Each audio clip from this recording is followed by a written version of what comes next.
Assalamualaikum warahmatullahi wabarakatuh. Alhamdulillahirabbil alamin. Wassalatu wassalamu ala rasulillahil karim wa ala alihi wa sahbihi ajma'in. Amma ba'd. Fa ya ibadallah, usi nafsi wa iyyakum bi taqwallahi faqad fazal muttaqun. Fala tamutunna illa wa antum muslimun.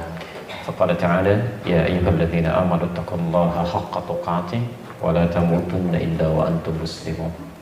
Saudara-saudariku dan pemirsa Akhir TV, Madani TV dimanapun Anda berada, alhamdulillah hari ini Sabtu 9 Rabiul Akhir 1438 Hijrah bertepatan dengan 7 Januari 2017 Masehi. Kita masih diberikan kesempatan oleh Allah Subhanahu wa taala untuk hidup di hari ini, saat sementara saudara-saudari kita barangkali sudah lebih dulu menghadap pada Allah Subhanahu wa taala. Barangkali mereka sesuai ajalnya telah kembali kepada Allah karena bekal kebaikan yang dianggap telah cukup, dan hal-hal yang dianggap kurang yang barangkali sudah semakin sedikit.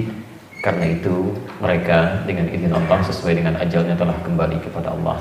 Sedangkan kita masih mendapat kesempatan hidup di hari ini untuk memperbaiki kekurangan-kekurangan yang mungkin belum sempurna di hari-hari kita yang lalu. Karena itulah kita mengawali kajian ini dengan bermohon pada Allah Subhanahu wa taala, semoga hidup kita hari ini mendapat bimbingan dari Allah Subhanahu wa taala, sehingga insyaallah hari-hari kita dimulai saat ini bisa lebih baik daripada hari-hari sebelumnya yang telah kita lalui. Bapak dan Ibu sekalian, hari ini kita akan mengawali kajian yang baru setelah kita menuntaskan satu bagian kajian kita dalam 1 tahun ke belakang. Hanya sebelum kita mulai kajian topik yang baru ini, saya akan memberikan satu frame umum dulu mengenai tuntunan Rasulullah SAW, dan ini penting sebagai penegasan dari Al-Quran tentang prioritas pembelajaran yang harus kita utamakan saat pertama kali kita akan belajar agama. Jadi mohon izin ya, tuntunan Al-Quran dan Sunnahnya itu tidak setiap ada taklim mesti kita ikuti. Ada prioritas-prioritas tertentu yang ditekankan oleh Al-Quran dan petunjuk Nabi yang justru itu harus kita utamakan. Jangan-jangan Anda sering ikut taklim tapi materinya tidak Anda butuhkan, sementara yang sangat diperlukan belum pernah digali, kan?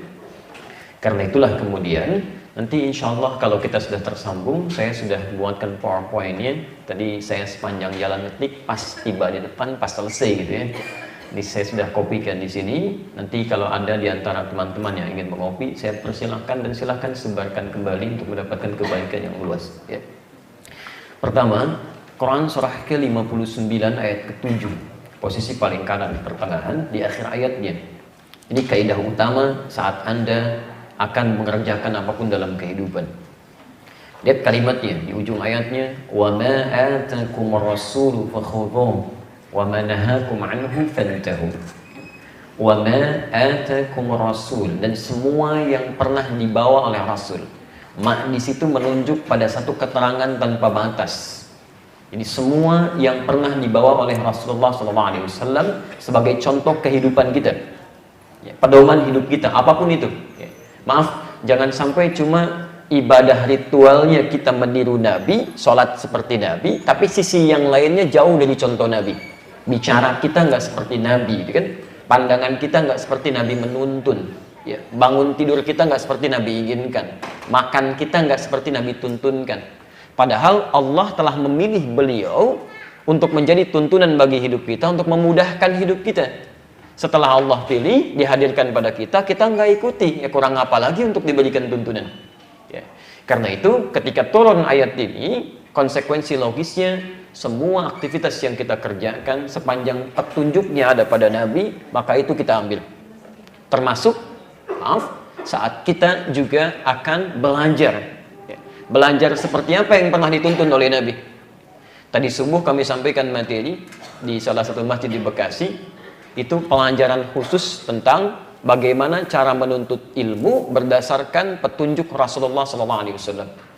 Nanti lain waktu bisa kita bahas bagaimana Nabi pernah mengajarkan para sahabat, Pak, cuma 40 orang di fase Mekah itu, di tempat yang sangat terbatas, dalam keadaan yang sangat genting, yang kalau diketahui para penuntut ilmunya tidak hanya diinterogasi, tapi masih bisa dieksekusi bahkan. Tapi 40 orang ini mendapat pengajaran khusus dari Nabi, itu bisa menjadi bintang dalam kehidupannya. Setiap satu orang kemudian pergi ke setiap tempat selalu memberikan dan membuka kebaikan-kebaikan di sana. Bahkan nanti sahabat Sa'ad bin Abi Waqqas radhiyallahu taala anhu saat ikut ekspedisi ke laut Cina Selatan, mengikuti nanti rombongan ekspedisi dari kerajaan Ethiopia yang dipimpin oleh Raja Najasyi, itu sempat mampir ke wilayah Baros, 414 km dari kota Medan, ke arah Tapanuli sana. Itu begitu singgah di situ, cuman singgah sekejap, tiba-tiba jadi Nusantara yang nilai keislamannya menyebar sampai sekarang. Seorang Muawiyah yang menyeberangi, Masya Allah, wilayah Arab sampai ke Afrika Utara. Dari Mesir, ke Libya, ke Tunisia, ke Maroko, ke Aljazair, nyebrang sedikit ke Sisilia, sampai kemudian keturunannya ada yang sampai ke Andalusia, sampai beliau sendiri tinggalnya di Damaskus, di Syam, Syria sekarang. Perhatikan, bukankah ada jejak keislaman di Mesir, di Libya, di Tunisia, di Maroko, di Aljazair, cuman satu orang itu. Anda bisa bayangkan, setiap satu orang yang belajar dari Nabi, dari 40 orang ini selalu memberikan nilai-nilai kebaikan yang tinggi. Dan hebatnya, mereka satu, cepat menangkap pelajarannya. Yang kedua, semua pelajaran yang ditangkap ini sulit untuk dilupakan. Yang tiga, berkah ilmunya. Dan yang keempat, mudah untuk diamalkan. Nah, pola seperti apa yang diantaranya dibimbing oleh Nabi SAW? Salah satunya, Nabi memberikan penekanan pada materi-materi yang harus dipelajari sebelum belajar materi-materi lain sebagai pelengkap kehidupan. Nah, ada 5 pokok, saya agak cepat sedikit ya, karena esensi pembahasan kita tidak di sini.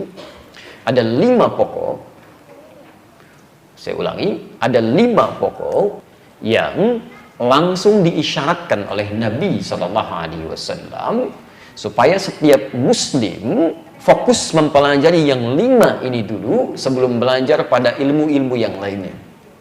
5 pokok ini ditemukan di hadis riwayat Muslim nomor hadis ke-8. Kalau Anda punya Al-Arba'in yang 42 hadis, hadisnya nomor kedua disebut dengan hadis Jibril. Yang pentingnya yang 5 pokok ini sampai-sampai malaikat sendiri yang turun menyamar menjadi seorang pria yang kemudian langsung masuk ke halaqah Nabi dan langsung bertanya tentang 5 pokok ini sebagai petunjuk bagi para pembelajar setelahnya untuk fokus pada 5 bahasan ini. Apa 5 bahasan ini? Ya. 1, an tashhada an la ilaha illallah wa anna muhammadar rasulullah. Kita harus belajar tentang inti 2 kalimat syahadat. Jadi 2 kalimat syahadat itu tidak hanya diucapkan di lisan saja, tapi maknanya harus dipelajari supaya kalimat itu bisa meresap dalam jiwa dan esensinya bisa diamalkan dalam kehidupan. Siapa Tuhannya? Tuhan kita siapa yang layak disembah? Allah. Masya Allah, Bapak Ibu sudah paham Tuhannya Allah, tapi persoalannya kenal tidak dengan Allah. Kalau mau meminta kepada Allah, bagaimana caranya? Kalau mau menyebut namanya, apa disebutkan? Dalam keadaan sulit, beda dengan keadaan meminta rezeki. Beda dengan keadaan saat ada masalah. Beda dalam keadaan saat kita misalnya disakiti oleh orang lain. Ada nama-nama khusus yang melekat pada dirinya. Nah, jadi kalau kita merasa yakin Tuhannya adalah Allah, tidak cukup dengan sekedar kita mengucapkan saja, tapi mesti belajar tentang aspek keilmuannya, sehingga aspek ketuhanan itu melekat dalam jiwa kita. Orang-orang yang tidak belajar tentang ilmunya ini akan jadi persoalan. Diberikan supermi, pindah keyakinan. Diberikan kemudian jabatan, bisa berubah keyakinan. Menemukan pasangan hidup yang baru, agamanya bisa digadaikan. Ini bisa berubah. Karena itulah ketika Allah menyampaikan kalimat Tuhan yang layak untuk disembah, itu bersanding dengan pengetahuan. Quran surah ke-47 Muhammad ayat 19. Fa'lam annahu la ilaha illallah. Fa'lam, mesti punya ilmu. Diterjemahkan maka ketahuilah, yang tepat mesti punya ilmu untuk menetapkan bahwa tiada Tuhan selain Allah. Nanti ilmunya disebut dengan ilmu tauhid. Baik, dan ini sudah kita bahas. Ya, setahun kita belajar ini. Bismillah. Ya, ini telah kita bahas. Ilmunya disebut dengan ilmu tauhid. Baik. Yang kedua, mohon maaf, Kalau ilmu tauhid dia sudah dipelajari, dan itu Masya Allah 13 tahun, mohon izin, 13 tahun Nabi mengajarkan ilmu tauhid ini bagi 40 orang sahabat tadi itu. Bayangkan 13 tahun. Dan Anda ingin menyingkatnya dalam 13 hari. 13 tahun dia, bisa dibayangkan. Belajar tentang tauhid ini, setelah itu baru muncul turunan yang lain. Ya. Setelah mau masuk ke tahun ke-13, baru turun kemudian pelajaran tentang salat. Wa tuqimas salat, kedua salat. Ya. Jadi kalau kita sudah kenal Allah, sudah paham dengan Allah, mau mengikuti tuntunan Rasulullah, jangan dulu belajar yang tinggi-tinggi. Kedua, kata Nabi, ya, saya kembalikan, wa tuqimas salat. Dan menyempurnakan salatnya, belajar tentang salat. Saya kembalikan ini hadisnya tadi yang saya bacakan. Maaf, supaya lebih mudah memahami ini, saya alihkan ke poin-poin ini. Kedua, sholat. Jadi kalau sudah kita mengatakan muslim, belajar tentang tauhid supaya melekat kekuatan dalam jiwa kita, dan saat dipersoalkan oleh orang lain kita bisa jawab, kan? Jadi tidak cukup kemudian saya yakin Tuhannya Allah, begitu dipersoalkan orang lain kita diam, itu tidak baik. Kita harus punya argumentasi untuk menguatkan keyakinan kita. Nah setelah itu apa yang dipelajari? Salat. Wa tuqimas salat, dan sempurnakan salat. Jadi jangan belajar tinggi-tinggi dulu. Antum bahas yang tinggi-tinggi, salat tiap hari dikerjakan tapi nggak paham dengan yang dilakukan. Nanti kita akan lihat ya. Ini saya lompat sebentar. Ada sindiran halus dalam Al-Qur'an sampai menyampaikan bahkan umumnya orang salat itu tidak paham, tidak mengerti apa yang dibaca dan dilakukan dalam salatnya. Silahkan Anda cek sampai terakhir kali barusan sholat. Dari sekian ribu ruku dan sujud yang dikerjakan, berapa persen bacaan sholat yang sudah dipahami? Jangan-jangan ruku tidak mengerti yang dibaca. Sujud tidak paham yang diungkapkan. Bagaimana bisa khusyuk sholat kita? Jelas di sini? Baik. Nah nanti ini masuk dalam pokok syariat, ilmunya disebut dengan fiqh. Yang ketiga, kita belajar tentang zakat. Yang keempat, kemudian puasa. Dan kelima, pelajaran pokok terkait dengan haji. Ini 5 pokok. Saya ulangi, ini 5 pokok yang disebutkan dalam hadis Nabi sebagai dasar-dasar yang harus dipelajari yang bisa menguatkan keislaman seorang. Inilah yang oleh para ulama diistilahkan dengan pedoman hidup muslim. Dasarnya dimulai dari sini. Kalau yang 5 ini sudah kuat, maka bangunan yang lainnya itu akan semakin kokoh. Karena itulah, maaf, dasar-dasar yang mengokohkan unsur yang lain dalam bahasa Arab disebut dengan rukun. Dari sini kita mendengar istilah rukun Islam. Jelas di sini? Baik. Saya mohon izin kalau sedikit agak cepat karena waktu kita sangat terbatas untuk ini, tapi saya ingin pastikan dulu. Paham sampai sini? Paham ya? Baik. Jadi intinya kalau ingin belajar sesuai dengan tuntunan Rasulullah, pertama pelajari 5 yang pokok ini dulu, baru kita turunkan pada pelajaran-pelajaran lain sebagai tambahan. Jelas? Nah, bahasan pertama, alhamdulillah telah kita selesaikan di tahun yang lalu. Ya, bagi yang belum tersambung, silahkan nanti bisa dilihat rekaman di setahun ke belakang yang mudah-mudahan bisa memberikan banyak manfaat. Hari ini kita akan masuk pada pelajaran baru, bagian yang kedua tentang bab sholat, ya, seperti tuntunan Rasulullah SAW.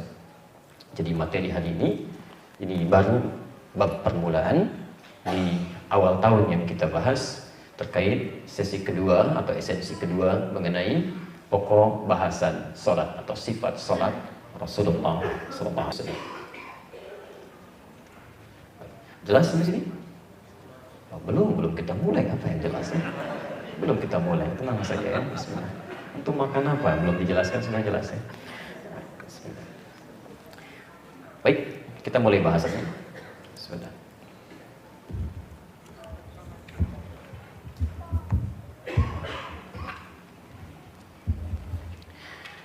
Bapak dan Ibu sekalian, kita mulai bagian pertama sebagai pengantar dulu. Ada satu konsep dasar dalam Al-Quran dan hadis-hadis Nabi SAW yang penting dipahami oleh setiap muslim yang sudah bersyahadat dan siap untuk menunaikan sholat dengan baik. Perhatikan konsep dasarnya. Pertama, semua kata sholat Itu pada umumnya. Saya ulang, pada umumnya di dalam Al-Quran dan hadis-hadis Nabi SAW itu selalu diawali dengan derivasi kata iqamah. Ya. Bisa berbentuk, bisa yuqim, yuqimun, aqim, aqimu, bisa. Itu selalu setiap ada kata sholat umumnya awalnya akan selalu diiringi dengan kata-kata ini. Ya. Saya beri contoh, kalimat sholat pertama Al-Baqarah ayat ketiga, posisi paling kiri di pertengahan. Perhatikan kalimatnya. Saya mau menulis ya, perhatikan sebentar. Alladzina yu'minuna bil ghaib wa yuqimunas shalah. Perhatikan, sebelum kata salat diawali dengan kata yuqimun. Al-Baqarah 43, posisi paling kanan di pertengahan. Wa aqimus shalah wa atuz zakah wa aqimus shalah.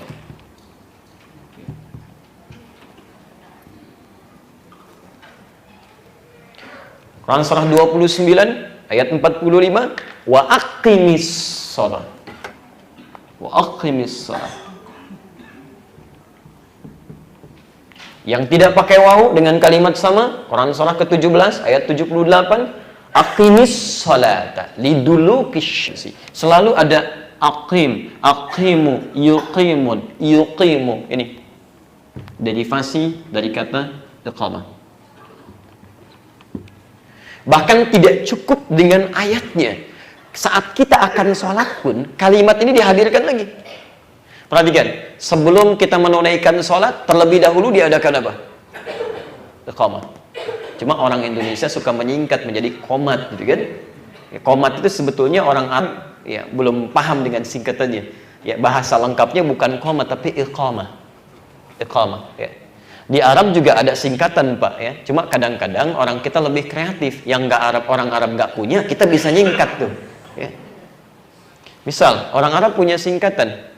Saya beri contoh, bahkan kalimat-kalimat thayyibah, kalimat Quran, itu ada istilah singkatan, tapi ketika diucapkan, lafadznya disempurnakan.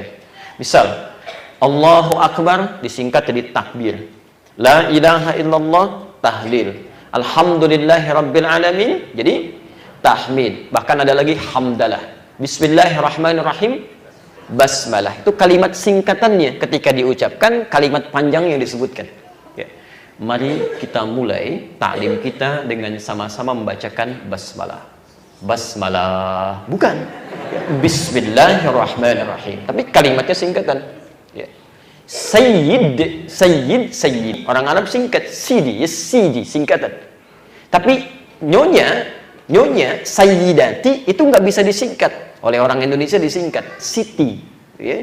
Siti itu nggak ada, orang Arab nggak kenal. Ya, itu singkatan dari kata sayyidati. Ya, termasuk iqamah, orang Arab menyebutkan dengan iqamah, orang kita singkat jadi qomat ya. Insyaallah. Di orang kita kalau menyingkat umumnya biasanya ujung-ujung yang disebutkan. Ya. Dulu saya olahraga di Arab ya dengan Abdurrahman, dengan Muhammad, dengan Ali. Begitu Ali bawa bola, itu lengkap kalimatnya. Ya Ali wazzi kata orang Arab. Ali, tolong oper sini. Orang kita enggak. Li oper. Man oper ya. Di oper. Iqamat jadi apa? Iqamat. Perhatikan, bahkan saat akan sholat pun tidak cukup dengan dalil yang tertuliskan, tapi dengan dalil yang dibacakan. Iqamat. Saking pentingnya kalimat iqamat ini. Apa arti dari kata iqamat ini? Yang bisa jadi yuqimun, aqimu, aqim, dan seterusnya. Dan kenapa bersanding dengan kalimat sholat? Ini kaidah dasar yang ingin kami sampaikan. Kata iqamah secara singkat dari sisi bahasa berarti sesuatu yang sempurna. Saya ulangi, sesuatu yang sempurna, baik dari sifat ataupun sikapnya. Baik sifat ataupun sikapnya.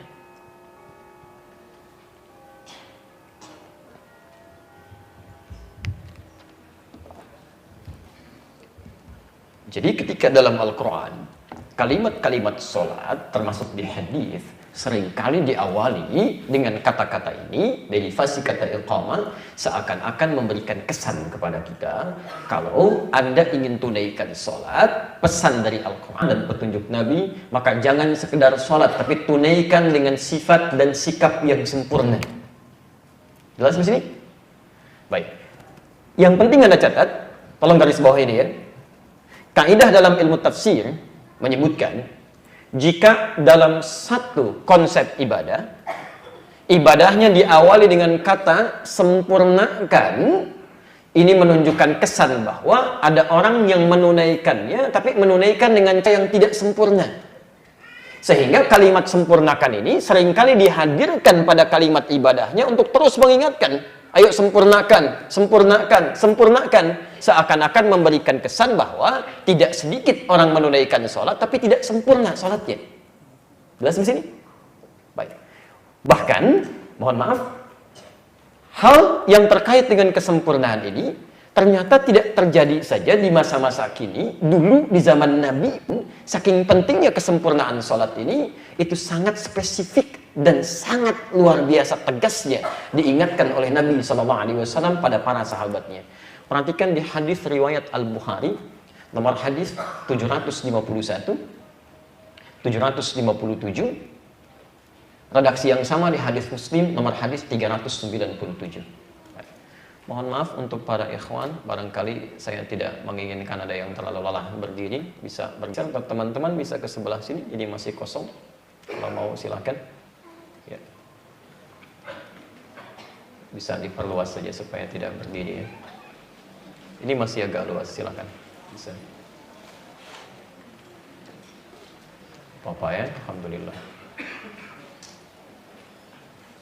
Kalau biar terisi dulu ya, penuh. Saya di luar juga nggak apa-apa, yang penting Anda masuk. Bisa cukup.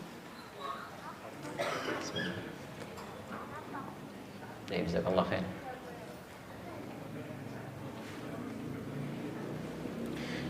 Baik, saya kembalikan.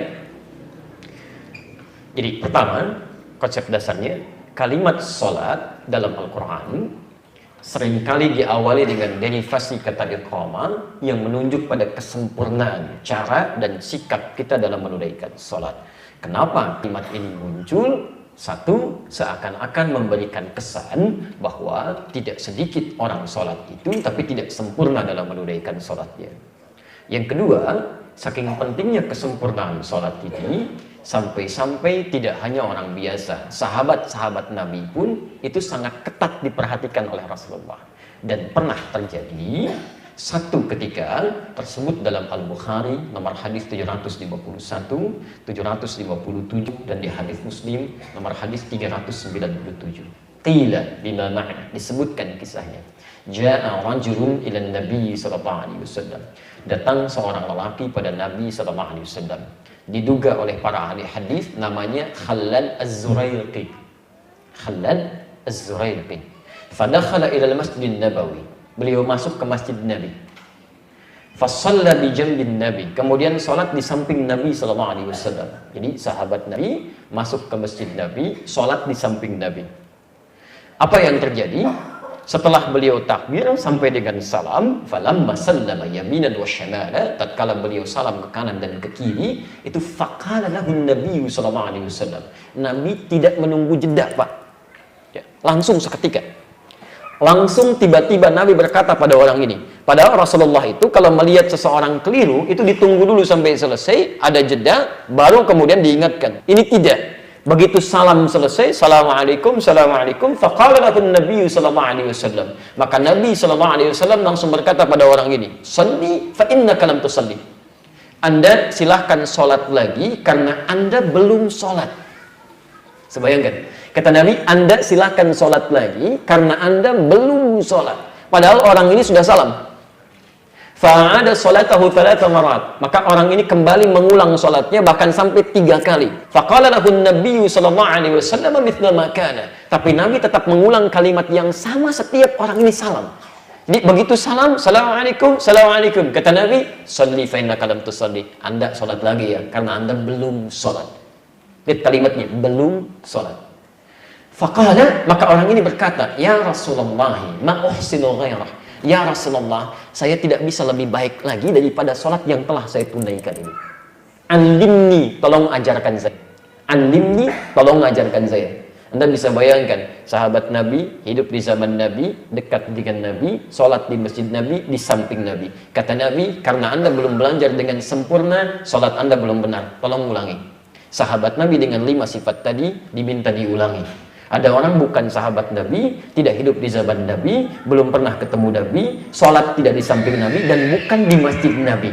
Merasa aman dengan sholatnya. Dan sahabat ini ingin belajar dari Nabi. Orang ini yang bukan sahabat gak mau belajar. Padahal ustadznya sudah datang sendiri, tempatnya bagus, keadaannya enak, live juga, ada snacknya juga, belum bisa membuat Anda tersentuh untuk belajar. Anda butuh apa lagi? Nah, kemudian apa yang terjadi? Lalu kemudian faqala lahun Nabi sallallahu alaihi wasallam. Maka Nabi sallallahu alaihi wasallam mulai bersabda pada orang ini, mengajarkan cara salat yang benar. Kata Nabi, "Idza qumta ila shalah." Kembali dari fasih kata ini. Kalau kamu ingin menyempurnakan salat. Kalimat Nabinya, kalau ingin menyempurnakan salat, kalau ingin asal-asalan yang seperti kamu ini. Tapi kalau kamu ingin sempurna, kata Nabi, lihat kata Nabinya, "Fasbighul wudu." Sempurnakan dulu wudunya sebelum salat. Begini caranya, diajarkan oleh Rasulullah SAW. Nanti kita pelajari. Ya. Setelah itu, "Tsumastaqbilul qiblah." Menghadap ke arah kiblat. Begini caranya. Itu Masya Allah, Pak. Begini itu sampai diajarkan bagaimana tegaknya, lebar kakinya, keadaan bahunya, sampai cara untuk menghadap kiblatnya. Nggak sembarangan menghadap kiblat, menghadap tidak. Ya. Karena setiap gerakan dan bacaannya nanti dalam sholat, itu ternyata ada makna dalam kehidupan. Sehingga Nabi betul-betul pastikan. Nanti kita turunkan dalilnya. Kemudian diajarkan oleh Nabi, dari mulai takbirnya sampai dengan salamnya. Setelah selesai itulah Nabi mengajarkan, beliau menyampaikan kalimat yang sampai saat ini populer dalam pendengaran kita. "Shollu kama ra'aitumuni usolli." Salatlah kalian persis seperti melihat saya ini salat. Ya, hadis Al-Bukhari nomor hadis 651 pada hadis yang terakhir. Jadi kalau salat kita ingin benar, sempurna tadi, kalimat sederhananya kata para ulama hadis gampang sebetulnya. Lihat Nabi salat. Setelah kita melihat cara Nabi salat, praktekkan seperti penglihatan kita itu, baru kemudian salat kita setidaknya bisa dianggap benar dalam penunaiannya. Jelas sampai sini? Baik. Kalau jelas, pertanyaan pertama, ada apa pertanyaan lagi? 1, apa sih pentingnya sholat yang sempurna itu? Kenapa tidak dicukupkan yang penting kita sholat? Kenapa Nabi sampai sangat ketat dalam urusan sholat? Beda dengan ibadah-ibadah yang lainnya. Bahkan ayat-ayat Quran yang turun tentang sholat, ya, hampir seakan-akan tidak memberikan toleransi dalam tanda petik, ya, bagi setiap muslim, kecuali sepanjang bisa dia harus tunaikan. Silahkan bandingkan ya, saat puasa, kalau sakit misalnya, tidak mampu puasa, boleh membatalkan puasa? Boleh, Masya Allah. Kalau bahkan nggak sanggup puasa, bisa diganti? Bisa. Zakat kalau belum ada yang dizakati, ada kewajiban zakatnya? Tidak. Haji kalau belum ada kemampuan, ada kewajiban hajinya? Tidak. Tapi perhatikan sholat. Anda sholat, berdiri, ada masalah di kaki, tidak bisa berdiri. Sholat tetap wajib ditunaikan. Duduk. Anda tidak bisa duduk, berbaring. Masya Allah. Anda sulit dalam keadaan berbaring, berikan isyarat dengan gerakan. Anda sulit dengan gerakan, dengan kedipan. Sepanjang masih sadar menunaikan sholat. Anda sudah nggak bisa berkedip, kita sholatkan. Ini semua turunannya ada. Sampai kita bisa berkedip pun kalau masih sadar, sholat. Ya, saking pentingnya, pertanyaan terbesarnya, ada apa sebetulnya di balik sholat ini? Sampai seakan-akan kita itu diminta ketat menunaikan, sesempurna mungkin kita lakukan. Nah, jawabannya kita turunkan dalam Al-Quran. Ini. Pelan ya. Saya agak percepat ke sini supaya mudah kalau ada yang ingin mencatat ya. Nah, Bapak Ibu sekalian, orang-orang yang benar dalam menunaikan sholatnya, ternyata oleh Al-Quran diberikan keterangan, tidak hanya sekedar diterima sholat yang telah ditunaikan itu, tapi langsung diberikan jaminan oleh Allah Subhanahu wa Ta'ala akan diberikan 5 keistimewaan yang tidak akan pernah diberikan pada orang yang tidak sholat, atau orang yang sholat tapi sholatnya tidak seperti diinginkan Al-Quran dan dituntun oleh Rasulullah SAW tadi. Jadi kalau nanti selama ini kita sholat, tapi sholat kita tidak menghasilkan satu di antara 5 ini, maka mohon maaf, barangkali ada yang belum sempurna dalam sholatnya. Yuk, kita ukur pelan-pelan. 1, Quran ke-29, Al-Ankabut, ayat 45. Lihat statement Al-Quran ini. Inna sholata tanha 'anil fahsya wal munkar. Masya Allah. Saya berikan sedikit ya untuk memahami, membaca ayat Qurannya sesuai dengan ilmunya. Perhatikan, saya sedikit ajarkan ilmu nahwu. Inna sholata tanha 'anil fahsya wal munkar. Pertama perhatikan, ayat ini dimulai dengan kata inna. Saya terangkan di bulan lalu, kalau ada ayat Al-Quran diawali dengan huruf atau kata inna, itu artinya ayatnya tidak sekedar disampaikan informasi yang dimaksudkan, tapi kalimat ini bermakna penegasan yang menghilangkan keraguan. Diseakan-akan kalau dalam bahasa bebasnya kita akan katakan Allah menyampaikan, saya tegaskan ya, saya tegaskan, jangan ragu. Inna shalah. Kedua, perhatikan, sungguh saya tegaskan, kata Allah, sholat yang ditunaikan dengan benar itu. Lihat cara menerjemahkannya, bukan sesungguhnya sholat, bukan. Sungguh saya tegaskan, sholat yang ditunaikan dengan benar itu. Dan diawali dengan alif lam. Saya agak lambatkan sedikit. Diawali dengan alif lam. Bapak Ibu sekalian, beda kalimat dalam bahasa Arab saat diawali dengan alif lam dengan yang tidak menggunakan alif lam. Kalau kalimatnya tidak menggunakan alif lam, itu diistilahkan dengan nama nakirah, artinya umum, bebas. Jadi kalau kalimat sholatnya tidak menggunakan alif lam, inna sholah, maka itu menandakan sholat yang dimintakan ditunaikan secara bebas, umum saja. Mau cepat-cepat, silahkan. Mau khusyuk, boleh. Mau tidak, itu bukan pilihan. Jelas di sini? Itu inna shalah tanpa alif lam. Tapi kalau kalimatnya menggunakan alif lam, maka ini diistilahkan dalam kaidah bahasa Arab di ilmu nahwu dengan istilah ma'rifah. Sesuatu yang khusus. Ada ketentuannya. Ada aturannya. Nggak bisa sembarangan. Dan silahkan cek semua kata sholat dalam Al-Quran yang bermakna ibadah, ingat ya, yang bermakna ibadah, bukan bermakna doa. Semua kata sholat dalam Al-Quran yang bermakna ibadah, semuanya menggunakan alif lam. Al-Baqarah ayat 3, alladzina yu'minuna bil ghaib wa yuqimunas shalah. Ayat 43, wa aqimus shalah. Ayat 45, wasta'inu bis sabri was shalah. Ayat ke-152-nya, 153-nya sampai 157. Di 153-nya jelas disebutkan, ya ayyuhalladzina amanu sta'inu bis sabri was shalah. Selalu ada alif lamnya. Dan di Al-Ankabut ayat 45, innas shalah. Sekarang perhatikan cara menerjemahkannya. Sungguh, kata Allah, saya tegaskan, salat yang ditunaikan dengan benar itu sesuai aturannya, sesuai petunjuknya, itu yang menyebabkan pelakunya tanha 'anil fahsya'i wal munkar, akan mendapat manfaat kebaikan dalam salatnya, terbebas dari 2 sumber keburukan. Jadi kalau ada orang yang punya sifat dan sikap yang buruk, itu sumbernya cuma 2 kata Quran. Tidak ada yang ketiga.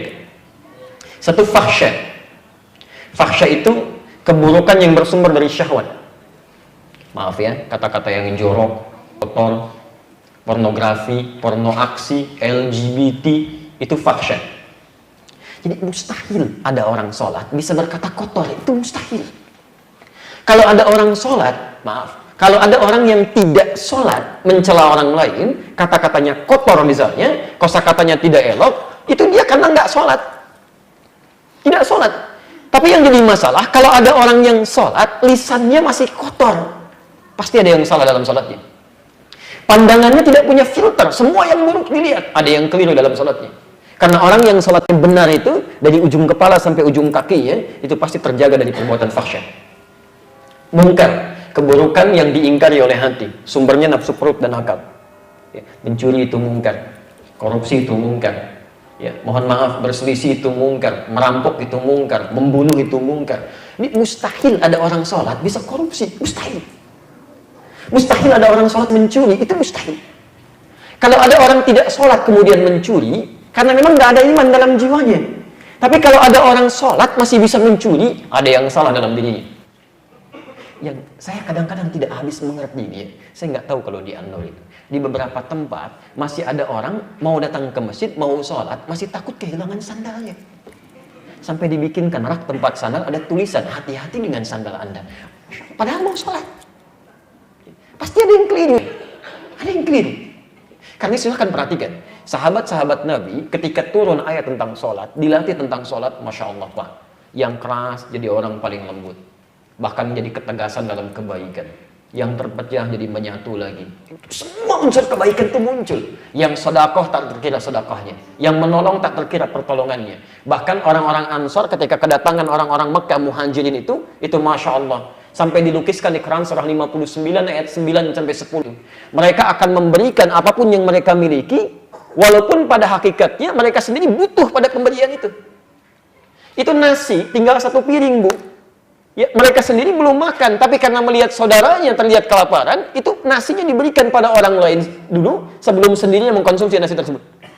Anda bisa bayangkan, orang yang haus, datang kehausan, tiba-tiba diterima oleh orang yang bawa minuman. Orang yang lapar, diterima oleh orang yang bawa makanan. Yang paling hebat, orang jatuh fakir, tadinya kaya, Abdurrahman bin Auf, radhiyallahu ta'ala anhu, karena hijrah itu, diambil semua hartanya, beliau hanya boleh meninggalkan Mekah dengan pakaian yang melekat di badannya. Itu sampai Madinah, diterima oleh orang paling kaya di Madinah, sampai mengatakan kalimat hebat berikut.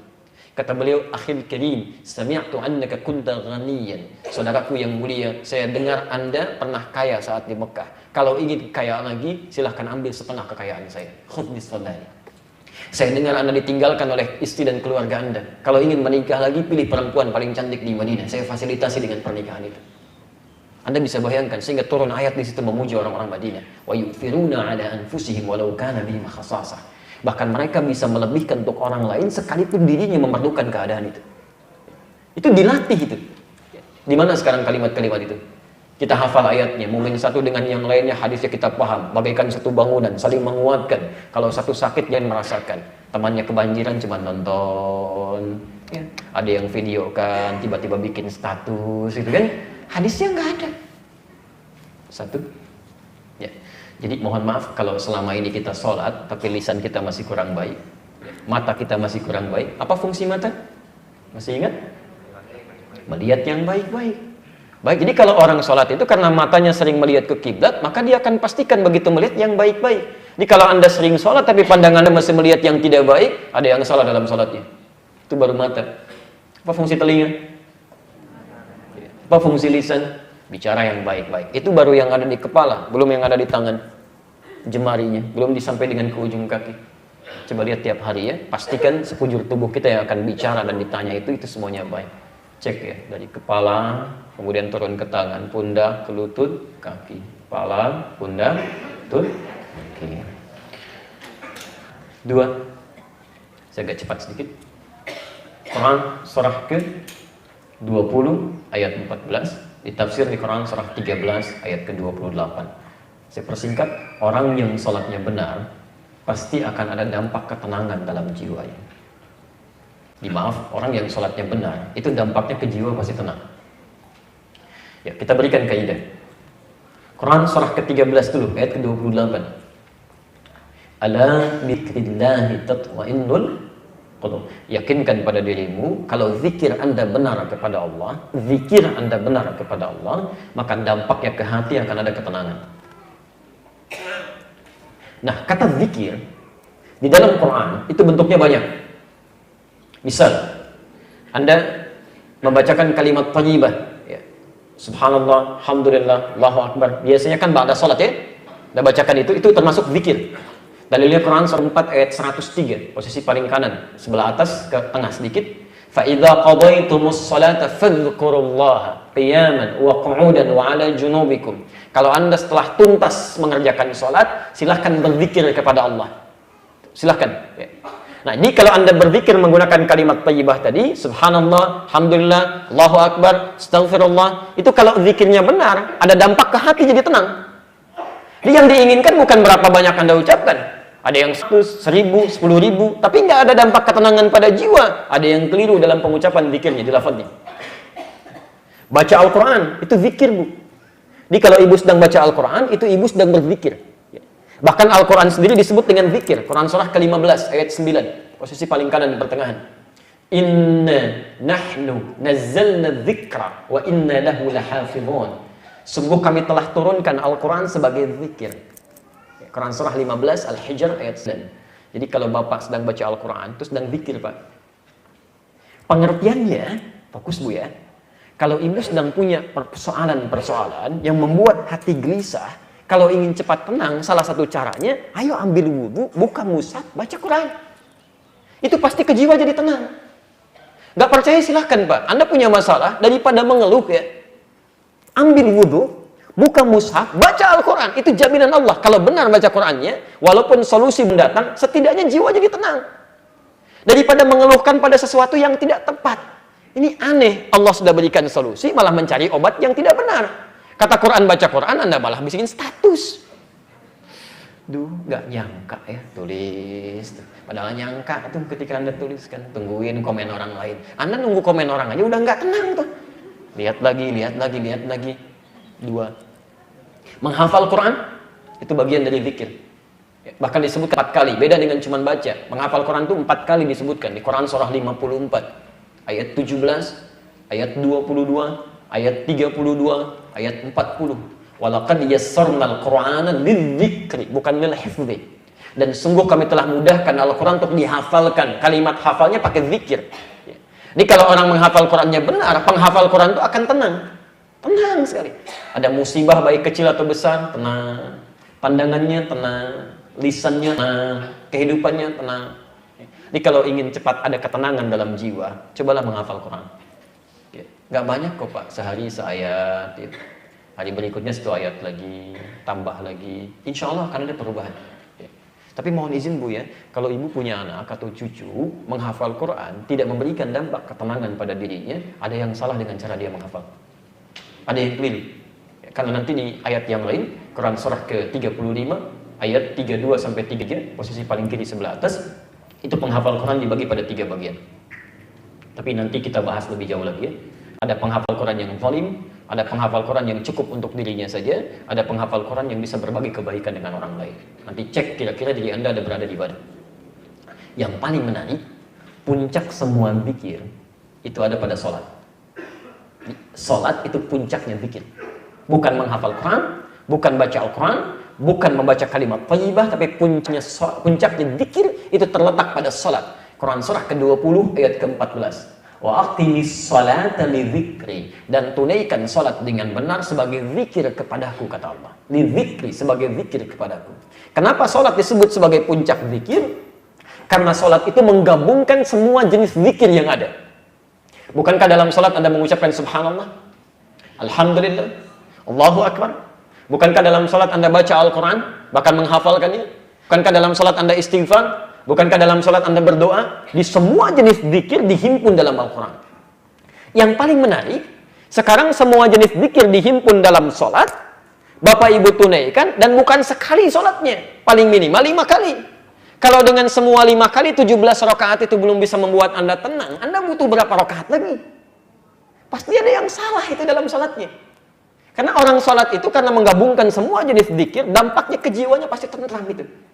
Ini kalau misalnya, maaf sekali lagi, tiap hari sholat, apalagi dengan sunnahnya, tapi ada sedikit masalah, sudah mengeluh. Kadang-kadang mengeluhkan kepada Allah, kadang-kadang tidak percaya kepada qadar, ada yang keliru dalam sholatnya. Apalagi pada sesuatu yang bukan urusannya pun masih mengeluh juga. Yang punya masalah orang lain, kenapa Anda yang repot? Ini saya lihat agak pada aneh nih orang-orang, sebagian orang-orang di hari-hari ini. Yang punya masalah orang lain, tiba-tiba grup di WhatsApp satu keluarga bersisi sendiri, ribut satu dengan yang lainnya. Yang punya masalah orang, kenapa Anda yang rame? Padahal tiap hari sholat, gitu kan? Kenapa jiwa kita tidak menjadi tentram? Ada yang keliru di situ. Selanjutnya 3. Belum? 3, baik. Orang yang salatnya benar dijamin langsung oleh Al-Quran. Mohon izin. Satu, Allah berikan kemudahan dalam hidupnya, bahkan persoalan rizkinya. Hidupnya dijamin mudah, termasuk rizki. Kalau sudah bicara Quran, ini bicara keimanan dia. Kalau Quran sampaikan begini, yakini, lakukan. Ya. Allah berikan rumus sederhana. Quran surah ke-65. Di akhir ayat kedua, di awal ayat ketiga. Perhatikan kalimatnya. Saya berikan rumusnya. Bismillah. Wa may yattaqillaha. Siapa yang bisa meningkatkan takwanya kepada Allah. Lihat rumusnya. Wa may yattaqillaha, siapa yang bisa meningkatkan takwanya kepada Allah, yaj'al lahu makhraja, kami berikan kemudahan dalam setiap aktivitas yang ia jalani. Berikan jalan keluar. Saya ulang ya. Wa may yattaqillaha, siapa yang bisa meningkatkan takwanya kepada Allah, yaj'al lahu makhraja, maka kami berikan jalan keluar dari setiap persoalan yang ia alami. Berikan solusi. Jadi ada rumus sederhana dalam Al-Quran. Jika Anda sedang punya persoalan seberat apapun dalam hidup, ya, kata Allah, solusinya itu sangat sederhana. Kalau ingin cepat selesai, tingkatkan takwa. Semakin Anda tingkatkan takwa, semakin cepat Allah menyelesaikan masalah yang kita alami. Ini nggak mahal biayanya, Pak. Tenaganya nggak banyak, Bu. Sebaliknya kalau Anda punya masalah dalam kehidupan, nggak pernah tuntas misalnya, di pekerjaan, di perusahaan Anda jadi champion, jadi juara, tapi di rumah, masalah rumah tangga nggak pernah beres. Orang lain cukup dengan senyuman, Anda 3 bulan nggak selesai-selesai. Apa masalahnya? Cek, mungkin ini. Mungkin ini. Termasuk pekerjaan, kenapa orang lain mudah, dapat ini, dapat itu. Anda barangkali kesini sulit, apa masalahnya? Mungkin ini. Karena itulah kemudian, bahkan dalam persoalan rizki, wa yarzuqhu min haitsu la yahtasib, ayat 3-nya. Bahkan urusan rizkinya pun kata Allah, orang yang benar takwanya bukan cuma yang dia kejar, yang dia tidak kejar pun kami akan datangkan dari sisi yang tidak dia duga. Begitu Anda tingkatkan takwa, rizki yang Anda tidak kejar pun tiba-tiba mendatangi Anda. Tidak disangka-sangka. Bahasa manusia kan kadang-kadang, saya nyangka loh dapat proyek ini. Nggak usah disangka, karena rizkinya datang dari sisi yang tidak disangka-sangka. Lalu Anda bertanya, bagaimana cara meningkatkan takwa ini ya Allah? Supaya saya mendapatkan kemudahan hidup, plus rezeki pun bisa mengalir dengan ringan. Kalimat takwa disebutkan 115 kali dalam Al-Quran. Di seluruh derivasinya. Dan kalimat takwa pertama disebutkan di Quran, surah kedua Al-Baqarah, ayat 2-3. Dzalikal kitabu la raiba fi hudan lil muttaqin. Siapa orang takwa muttaqin di sini? Ayat 3-nya. Alladzina yu'minuna bil ghaib wa yuqimunas shalah. Yaitu orang yang setelah menyatakan beriman kepada Allah yang gaib, dia sempurnakan salatnya. Yang jadi masalah, Ustaz, bagaimana kalau ada orang tiap hari salat tapi kesulitan terus menerah dalam dirinya? Coba cek, barangkali cara menunaikan salatnya belum sempurna. Ini poinnya. 4, saya agak cepat.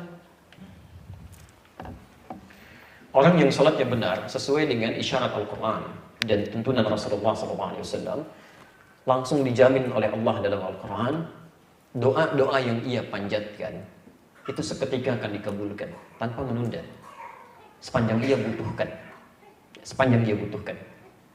Bahkan hebatnya ya, itu kalau orang salatnya benar, Pak, Bu, tidak harus menunggu jeda, seketika selesai berdoa jawaban betul. Saya berikan yang paling dahsyat kisahnya, yang manusia sudah angkat tangan. Ini sering saya ulang kisahnya. Quran surah ketiga Ali Imran ayat 38-39. Posisi paling kanan di mushaf sebelah atas. Baik. Nabi Zakaria. Posisinya sudah jadi seorang suami, menikah, mohon maaf, dalam keadaan fisiknya sudah semakin letih, rambutnya sudah memutih, sudah sepuh. Bahkan istrinya, maaf ibu, divonis secara medis menopause dan mandul. Mungkin tidak secara klinis masih memiliki keturunan. Tidak ya. Dan beliau sudah ikhtiar. Tapi apa yang terjadi? Mohon garis bawahi rumus ini, dan ini jadi pegangan kita. jadi pegangan kita dalam hidup. Garis bawahi ayat 38-nya. Hunalika da'a Zakaria rabbah. Kemudian di mihrabnya itulah Nabi Zakaria bermohon kepada Allah Tuhannya. Qala rabbi habli min ladunka dzurriyyatan thayyibah. Ya Allah, hamba sudah berikhtiar kemana-mana untuk mendapatkan keturunan. Mereka katakan tidak mungkin. Hamba mohonkan kepadamu saja yang tidak punya batas dalam pengabulan doanya. Engkau pasti mendengar doa hamba. Tolong garis bawahi ya. Ini adab dalam ayat 38 ini memberikan kesan kepada kita. Kalau bapak ibu punya persoalan dalam kehidupan, kemudian semua orang sudah mulai mengangkat tangan. Ini nggak mungkin bu. Bisa pak, mustahil ini. Maka kalau sudah menemukan kalimat seperti ini, itu isyarat pertama dari Allah untuk meninggalkan semua harapan dari manusia, segera minta kepada Allah. Tinggalkan manusia, mohon kepada Allah. Ini sudah isyarat pertama bahwa Allah ingin langsung mengabulkan tanpa campur tangan manusia. Ada penyakit orang mengatakan, gak mungkin pak, ini gak ada obatnya, mustahil. Itu sudah isyarat pertama. Bulan lalu saya ceritakan di tempat ini. Masya Allah. Ada seorang dokter ketika kami dirawat mengatakan, wah ini mustahil pak, udah bisa sembuh ini. Ya paling bapak harus tunggu dulu 3-4 hari ke depan. Ketika kalimat itu sudah mulai muncul, sudah selesai.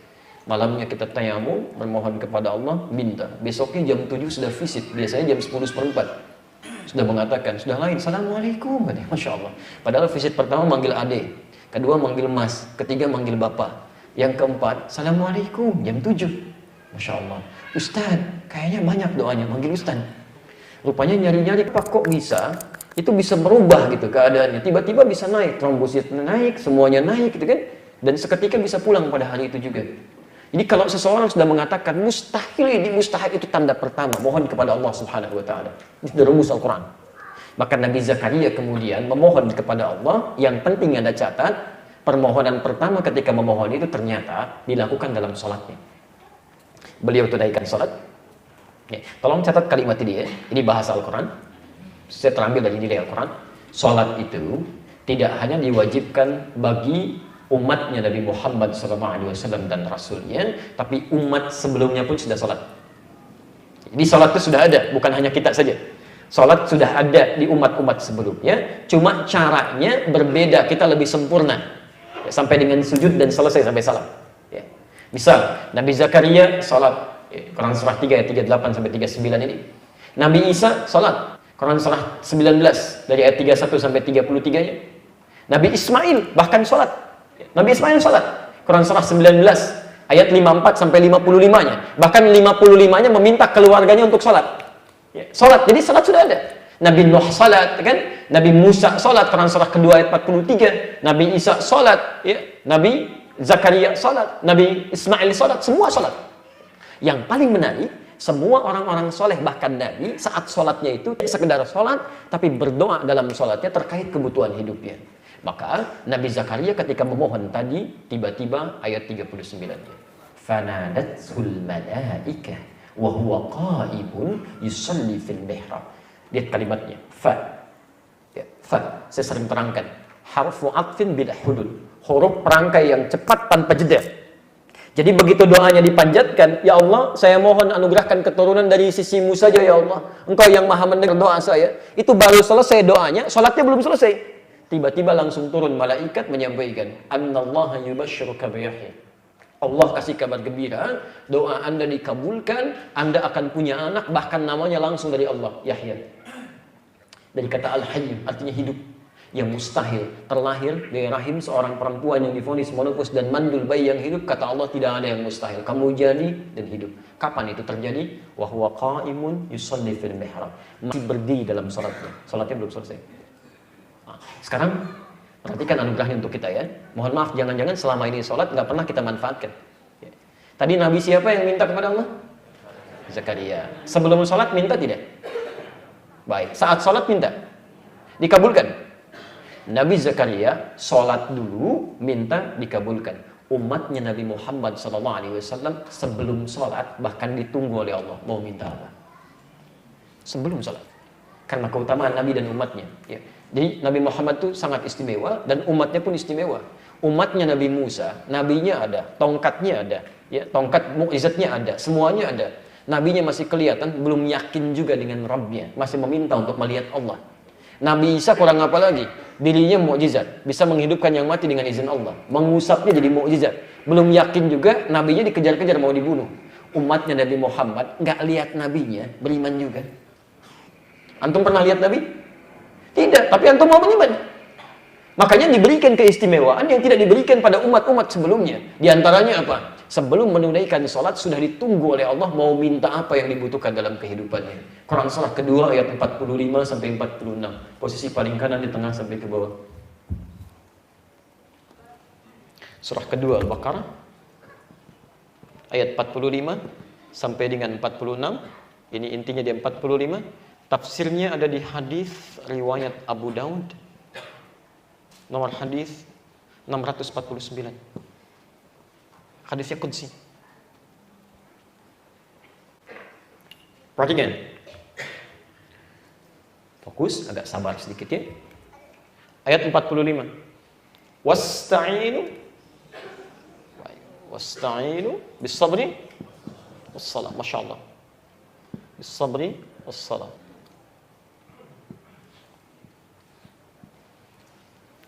Mohon izin perhatikan cara menerjemahkannya. Saya langsung fokus pada bahasan. Wasta'inu, dan jika kalian memiliki persoalan dalam hidup, mintakan solusinya. Mintakan solusinya pada Allah. Bis-sabri, satu, caranya dengan cara sabar dulu terima masalah tersebut. Fokus ya. Jadi kalau sedang ada masalah, jangan mengeluh. Firman Allahnya cuma satu pilihannya, nggak ada yang kedua, sabar. Terima dulu dengan sabar. Alhamdulillah ya Allah, Engkau titipkan masalah kepada saya, bukan kepada orang lain. Bukankah dengan masalah itu ada pahala? Bukankah dengan sabar ada kebaikan? Dimohon izin, kalau ada masalah seberat apapun, tolong terima dengan sabar. Konsep sabarnya tidak cukup dikatakan Pak, mesti belajar ilmunya. Nanti di edisi lain kita bahas, silahkan cek nanti cara sabarnya di Quran surah ke-2 ayat 155 sampai 157, posisi paling kiri sebelah atas ke tengah. Yang kedua di Quran surah kedua ayat 286. Awas, harus paham caranya ya, tidak cukup dengan disampaikan saja. Kamu sabar, sabar, sabar. Iya, mah kan sudah 100 kali dari kemarin disebutkan sabar, sabar. Belajar ilmunya, bagaimana cara sabar itu. Ya. Iya, saya sabar. Tapi sabar masih nangis juga. Kan? Sabar masih mengeluh juga. Orang sabar itu pasti nggak akan ada keluhan lagi. Ya, tidak ada keluhan, tidak ada ratapan. Selesai. Konsepnya di sini. Ya. Di pertama, terima dengan sabar. Ya. Caranya, Quran surah kedua ayat 155 dan Quran surah kedua ayat 286. Saya sebutkan satu aja supaya lebih cepat ya. Simpel saja. Di antara cara yang paling cepat, Anda bisa buka Al-Baqarah ayat 286. Awas, hati-hati ya, hati-hati. Anda tidak bisa mendapatkan solusi sebelum yang pertama ini dilewati. La yukallifullahu nafsan illa wus'aha. Lihat kalimatnya. La yukallifullahu nafsan illa wus'aha. Tidak mungkin Allah menguji seorang hamba dengan satu persoalan hidup di luar batas kemampuannya. Jadi kalimat Quran pertama yang harus kita tanamkan untuk menghadirkan kesabaran, kalau sedang diuji dengan masalah tertentu, seberat apapun, kata Al-Quran, yakinkan pada diri kita, kita memang sanggup mengatasinya. Karena mustahil Allah memberikan ujian yang kita tidak mampu. Jadi kalau ibu sedang diuji dengan masalah, termasuk hari ini misal Pak, seberat apapun, itu tandanya cuma Anda yang mampu, yang lain nggak bisa. Makanya dititipkan kepada Anda, bukan pada yang lain. Ini mustahil Allah menguji kalau kita nggak mampu. Jelas ya? Jangan mengeluh karena kita yang mampu, yang lain tidak. Tapi juga jangan terlalu berlebihan, bikin status, memang cuma saya yang mampu, yang lain tidak. Dia cukup yakinkan. Terima kasih ya Allah, Kau titipkan kepada saya, alhamdulillah bukan pada yang lain. Itu satu poin. Dan yang kedua, ingat yang paling penting ini, Al-Baqarah 155 itu ya. Baik.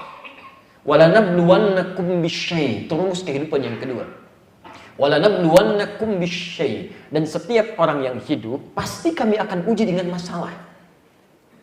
Jadi hidup itu akan selalu bersanding dengan ujian. Tidak ada orang hidup yang tidak diuji. Hidup itu akan selalu bersanding dengan ujian, dengan masalah. Jadi tidak ada orang hidup yang tidak punya masalah, pasti punya masalah itu. Coba lihat tuh ya, ini wajah-wajah ada yang tenang, menulis, pegang handphone. Setenang-tenangnya Bapak Ibu, mustahil nggak punya masalah sekarang. Ya, barangkali juga ada yang sedang punya masalah belum selesai, ada yang di rumah, di kantor, macam-macam. Setiap yang hidup pasti punya masalah. Di sepanjang Anda punya kehidupan, diberikan ujian oleh Allah, itu artinya fitrah kehidupan kita. Jadi kalau ada orang hidup nggak punya masalah, ada yang aneh dalam kehidupannya. Perlu dipertanyakan, siapa sebetulnya dia itu? Karena sepanjang dia hidup, pasti punya masalah. Pasti itu. Jelas ya? Baik. Hati-hati. Ya, persamaan terbaliknya. Ketika seseorang misalnya tidak mendapatkan masalah lagi, tidak ingin punya masalah, itu tandanya berakhir hidupannya. Wafat. Hanya saat meninggal, persoalan selesai. Jelas? Yang kemudian tinggal hisab dia didapatkan. Jadi kalau ada orang mengatakan misalnya, saya tidak ingin punya masalah dalam kehidupan. Artinya, ingin cepat meninggal. Saya mau tanya dulu, Bapak Ibu ingin punya masalah atau tidak ingin punya masalah? Sudah selesai. Jelas ya? Dan pilihannya cuma sabar. Makanya di Al-Baqarah 155-nya pun di ujungnya ditutup. Wabasyiris sabirin. Dan berikan kabar gembira pada orang sabar. Ini hebat ayat ini. Kalau Anda punya masalah, biasanya mengeluh atau gembira? Sedih atau gembira? Ayat ini mengatakan orang yang bisa sabar, anehnya, orang sabar itu ketika punya masalah malah gembira, malah senang. Lihat bahasa Qurannya, wabasyiris sabirin, berikan kabar gembira pada orang sabar. Jadi kalau Anda bisa menerapkan sabar dalam setiap persoalan, malah gembira. Gembira. Karena orang sabar itu yakin begitu ada masalah, ini pahala sedang Allah berikan pada saya. Sedang Allah berikan pada saya. Kalau sehari nggak dapat pahala, rugi orang ini, malah bingung dia. Itu Masya Allah. Mohon maaf Bu ya, Pak. Itu ada seorang ulama yang setiap pekan itu hampir selalu menangis. Kalau sehat. Jadi kalau nggak sakit dia dalam sepekan, nggak sakit misalnya, itu pekan terakhirnya di hari Sabtu itu pasti nangis tuh. Nangis. Ya Allah, kok saya nggak sakitnya? Ini harus sakit apa aja? Mau kepleset, mau misalnya lisannya sakit, mau matanya sakit, macam-macam. Bukan harus sakit yang besar-besar, tidak. Ya. Karena beliau merasa, bukankah sakit itu bisa menggugurkan dosa-dosa kecil? Dengan istighfar. Jadi ini sampai saking mendalaminya hadis tadi, sampai memahaminya dengan dalam, sampai mengatakan, ya Allah, saya kok nggak sakit, jangan-jangan dosa saya nggak terampuni selama sepekan ini. Ini sampai ada yang begitu, Bu, Pak. Ini orang malah mencari ujian dibandingkan dengan mencari ketenangan-ketenangan hidup yang tidak ada ujiannya. Jelas sampai sini? Nah, ini tahap pertama dulu. Nanti setelah Anda mendapatkan, menerima ujian itu, terima dulu dalam kehidupan, bersabar kita terima dengan baik, siapkan pahalanya, dan tidak cukup sampai situ. Wassalah.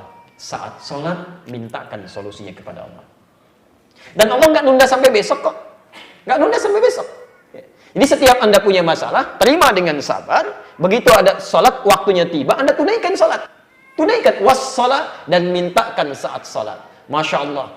Dijadikan yang fardu 5 kali dalam sehari. Anda punya masalah dari subuh sampai dengan zuhur. Ini jam 9:04. Tadi subuh jam berapa? 4:22, Masya Allah. Dari jam 4:22 ke 9:04. Ya, ada sekitar 5 jam kurang lebih. Ada yang 5 jam ini nggak punya masalah? Boleh angkat tangan? Hampir semua punya masalah. Hampir semua ada masalah. Tidak nunggu zuhur, kalau Anda mau, silahkan. Diselesaikan oleh Allah. Antara subuh, datang zuhur. Zuhur punya masalah, asar selesai. Asar punya masalah, maghrib selesai. Maghrib punya masalah, isya selesai. Bahkan ada orang yang dipercepat oleh Allah untuk menuntaskan segala masalahnya dengan sholat sunnahnya. Selesai subuh punya masalah, syuruk muncul. Selesai syuruk ada masalah, duha muncul. Duha selesai ada masalah, zuhur muncul. Selesai sholat zuhur pun masih punya masalah juga, 2 rakaat setelahnya. Kurang apa lagi? Nah, ini yang paling menarik. Pelan-pelan, ya, sampai ketemu ujungnya. Ketika Anda punya masalah, diminta-minta solusi lewat sholat. Sekarang fokus ya, perhatikan, fokus. Perintahnya menggunakan kata wasta'inu. Kalau Anda ingin rubah kalimat ini menjadi bentuk permintaan, permohonan, maka berubah kalimatnya dalam bahasa Arab menjadi nasta'in. Nasta'in. Nasta'in.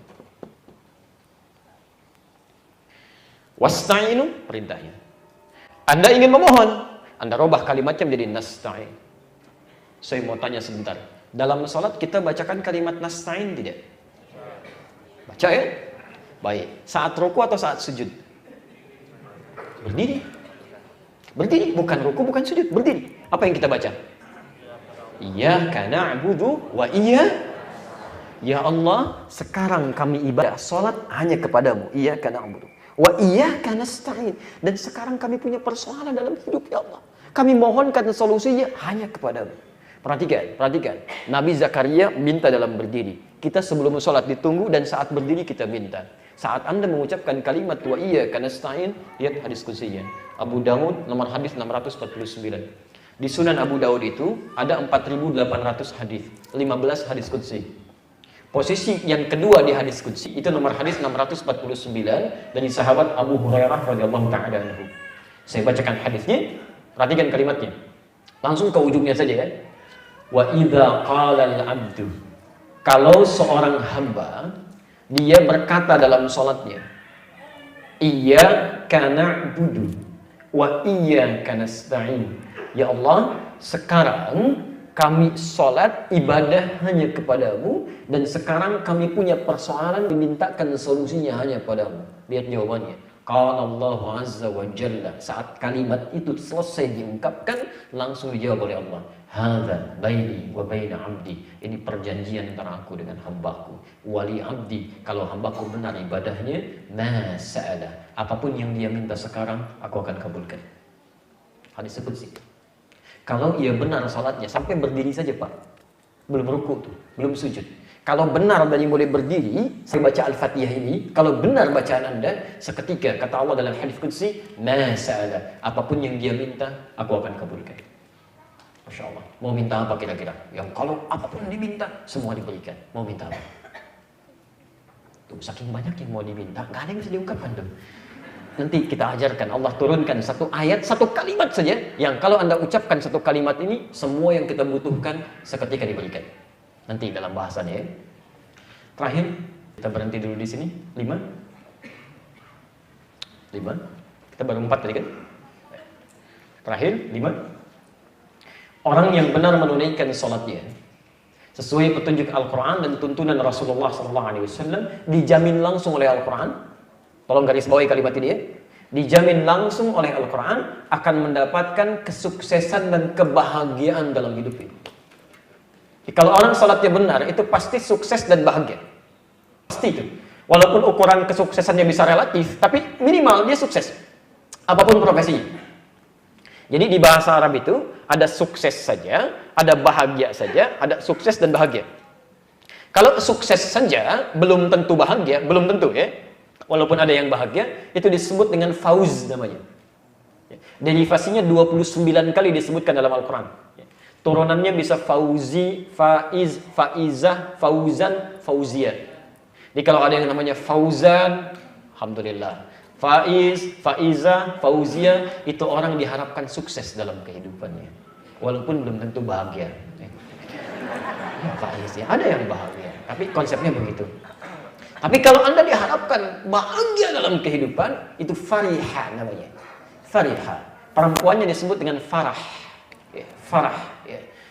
Laki-lakinya disebut dengan farhan. Jadi kalau ada yang namanya farhan, ada yang namanya farah, gitu kan? Itu diharapkan bahagia dalam kehidupannya. Walaupun belum tentu sukses. Baik. Nggak pakai oh. Pilihannya Anda pilih. Sukses tapi tidak bahagia, atau bahagia tapi tidak sukses. Dengan kalimat lain yang lebih singkat, kaya tapi gelisah, atau miskin tapi tenang. Dan tidak ada pilihan ketiga dan tidak boleh maksa. Kira-kira yang mana? Oke. Di sini Allah tidak memberikan dua pilihan, karena paham isi hati manusia, langsung ditampilkan yang ketiga, sukses dan bahagia. Bahasa Arabnya disebut dengan falah. Falahun. Falah. Sukses, bahagia. Ini nomor berapa tadi? Yang kelima. Perhatikan, saking diinginkannya yang kelima ini oleh setiap manusia, insan beriman, oleh Allah diperdengarkan di telinga kita sampai 5 kali dalam sehari. Sampai 5 kali. Telinga bahasa Arabnya disebut dengan udhun. Jamaknya azan. Azan itu telinga bahasa Arabnya. Azan. Bukankah dalam adzan yang memanggil kita sholat itu diperdengarkan di telinga kita? Setelah hayya 'alas shalah, ya. Perhatikan, salat bersanding dengan falah. Ini. Jadi ketika Anda katakan, misal hayya 'alas shalah, ya, Anda jadi muadzin dan katakan hayya 'alas shalah, enggak cukup sampai situ. Hayya 'alal falah. Bersanding dengan kalimat ini. Hayya 'alas shalah, ayo salat. Anda bertanya, untuk apa salat? Hayya 'alal falah. Dengan salat kesuksesan bisa Anda raih. Anda belum sukses, ayo sini salat, sujud. Kata Allah, saya pemilik kesuksesan. Saya yang punya rizki, saya yang punya kemudahan. Kenapa kamu tidak sujud minta pada saya sekarang? Hayya 'alal falah, kamu sukses belum bahagia, datang sini, mintakan, berikan. Falah. Karena itu mohon izin ya, para ulama sering mengungkapkan dua sandingan ini. Kalau ada dalam kehidupan, orang-orang belum mendapatkan kebahagiaan, kesuksesan, macam-macam, tolong cek, mungkin ini yang bermasalah. Ya. Dan kalimatnya langsung bersanding, dempet. Kalau bersanding itu dekat atau jauh? Dekat. Artinya, orang-orang yang selalu mendekatkan dirinya dengan sholat akan dekat dengan kebahagiaan. Orang yang selalu membuat jarak dengan sholatnya, itu bisa dipastikan itu. Hatinya tidak tenang, tidak tenang. Ya. Atau sulit mendapatkan kebaikan yang mungkin bisa diraih. Silahkan bandingkan ya. Saya kasih bandingan. Kita pakai kitab aja. Karya Imam An-Nawawi.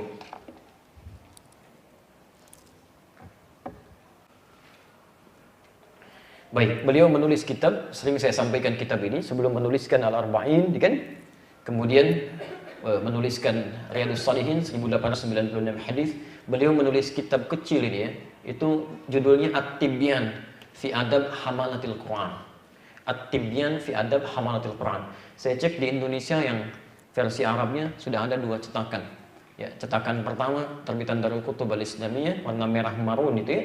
Anda buka halaman 38, posisinya paling kanan di paragraf yang pertama sebelah kanan pojok baris 1 sampai 2. Kalau Anda punya cetakan kedua warna kuning terbitan Darul Nafais, Anda lihat halaman 47 paragraf ketiga baris 1 sampai 7, posisi di sebelah kiri paling bawah.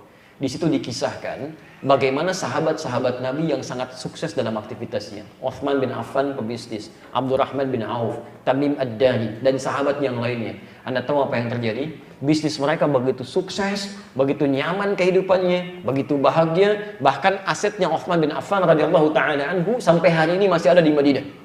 Sampai hari ini masih ada. Beliau pernah membeli sebuah sumur yang dimonopoli oleh orang-orang Yahudi. Begitu mau minum, bayar. Minum, bayar. Singkatnya dibeli oleh Sayyidina Uthman bin Affan radhiyallahu taala anhu. Semua sumurnya dari setengah dibeli keseluruhannya, plus pohon kurma yang ada di sekitarnya, kebunnya dibeli sekalian. Diwakafkan untuk kepentingan umat Islam.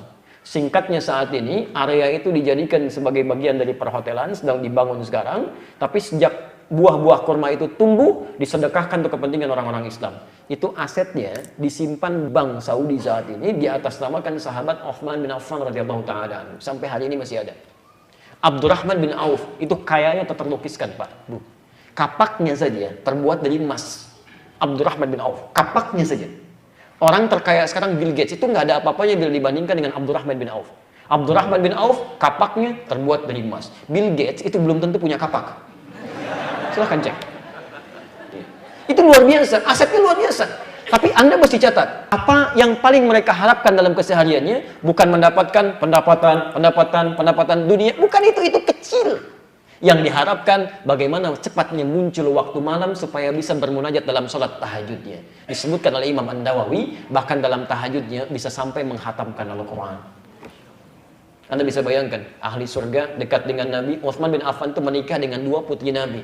2 putri Nabi bergelar Dzun Nurain yang mendapatkan 2 cahaya. Ahli surga, sahabat Nabi, menantu Nabi, dekat dengan Nabi, kaya, asetnya sampai sekarang masih ada, tidak meninggalkan tahajud dalam aktivitas bisnisnya, bahkan bisa menghatamkan Quran dalam sholat tahajudnya.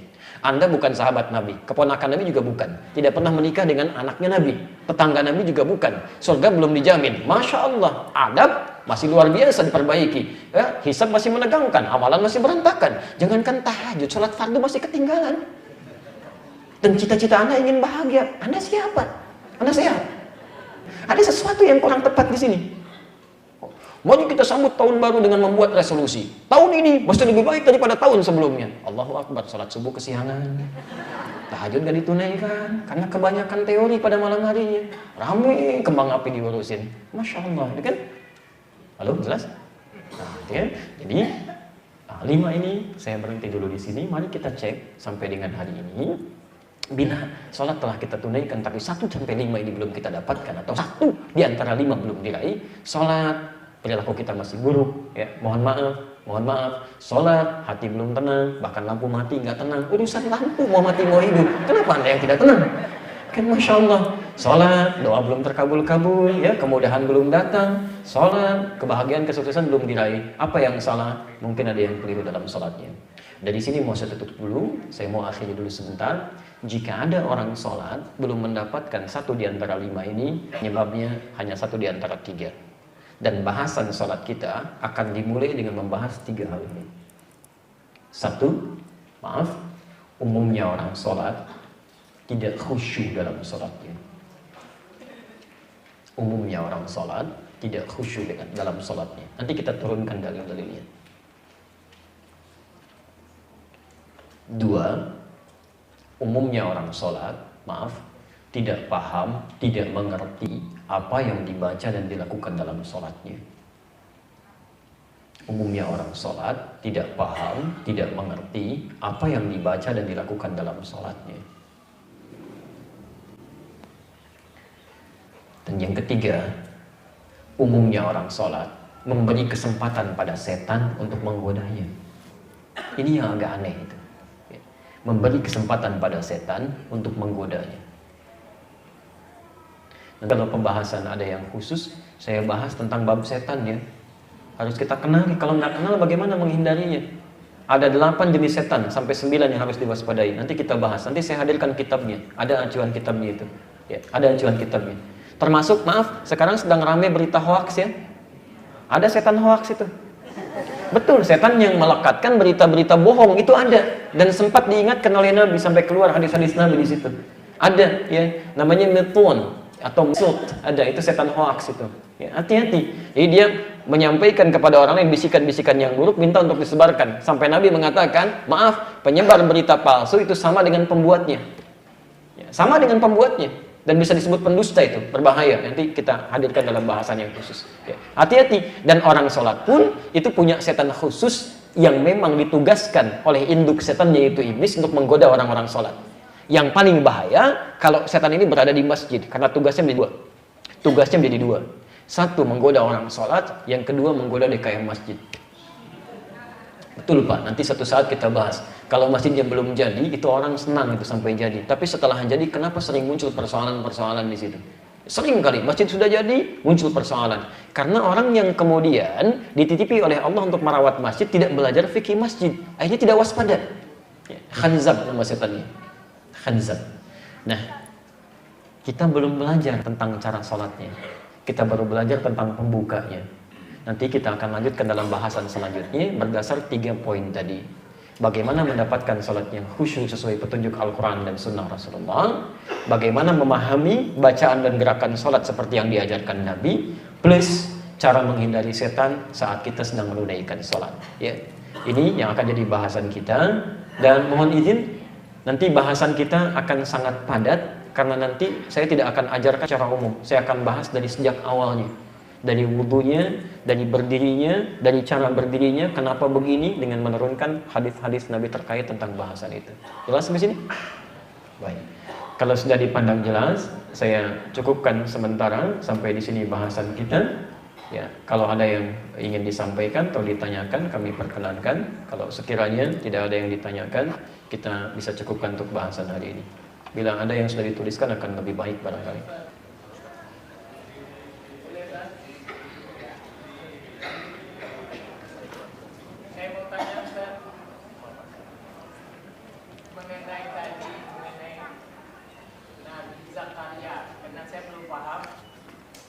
Zakaria memohon keturunan. Yang kedua, Nabi Zakaria memohon bahwa bagaimana saya punya anak, saya sudah tua, istri saya sudah tua dan mandu. Jadi berarti yang satu min, yang satu plus. Yang kedua, apakah dukun walinya setan? Mohon jelasannya. Baik. Waalaikumsalam warahmatullahi wabarakatuh. Pertama, Quran surah ke-19, Quran surah 19, surah Maryam, Di ayat yang kedua sampai dengan ayat yang ke-10 ya. Posisi paling kanan di atas sampai dengan ke bawah. Itu kalimat yang tadi Bapak sampaikan. Ya, setelah kalimat pertama kaf ha ya ain sad dzikru rahmati rabbika 'abdahu Zakaria. Itu kisah Nabi Zakaria-nya. Ayat 3-nya idnana rabbahu nidaan khafiyya. Selanjutnya rabbi inni wa halal 'azmu minni washta'ala ra'su syaiba wa lam akum bidu'aika rabbi syaqiyya. Ya Allah, ini rambut saya sudah memutih, fisik saya sudah letih, tapi saya tidak pernah putus asa dalam berdoa kepadamu ya Rabb. Sedangkan istri saya pun divonis tidak mungkin punya keturunan, mandul. Karena itu saya mohonkan kepadamu. Kalimat ini dalam bahasa Arab itu bukan dipahami dengan kalimat silbi, kalimat negatif. Cara Bapak membacanya dengan ilmu balaghah namanya. Mubalaghah. Bahasa Quran itu bahasa tingkat tinggi. Ilmu khusus untuk membaca bahasa ini diantaranya ilmu balaghah, punya 3 turunan ilmu lagi. Pertama ilmu ma'ani, kedua ilmu bayan, ketiga ilmu badiah. Dan bahasa ini ada beberapa bab lagi yang bisa dipelajari. Ma'ani adalah cara memilih kata-kata yang sesuai dengan aspek yang dibutuhkan. Jadi kalau kita ingin minta yang biasa, kalimatnya normal. Kalau minta ingin yang luar biasa, kalimatnya lebih tinggi lagi. Bagaimana cara memilih kata-katanya? Ini ilmunya. Kata-kata sudah dipilih, tapi bagaimana cara menyampaikan supaya jelas dipahami, mudah untuk kemudian dicerna. Ini ilmunya bayan. Baik.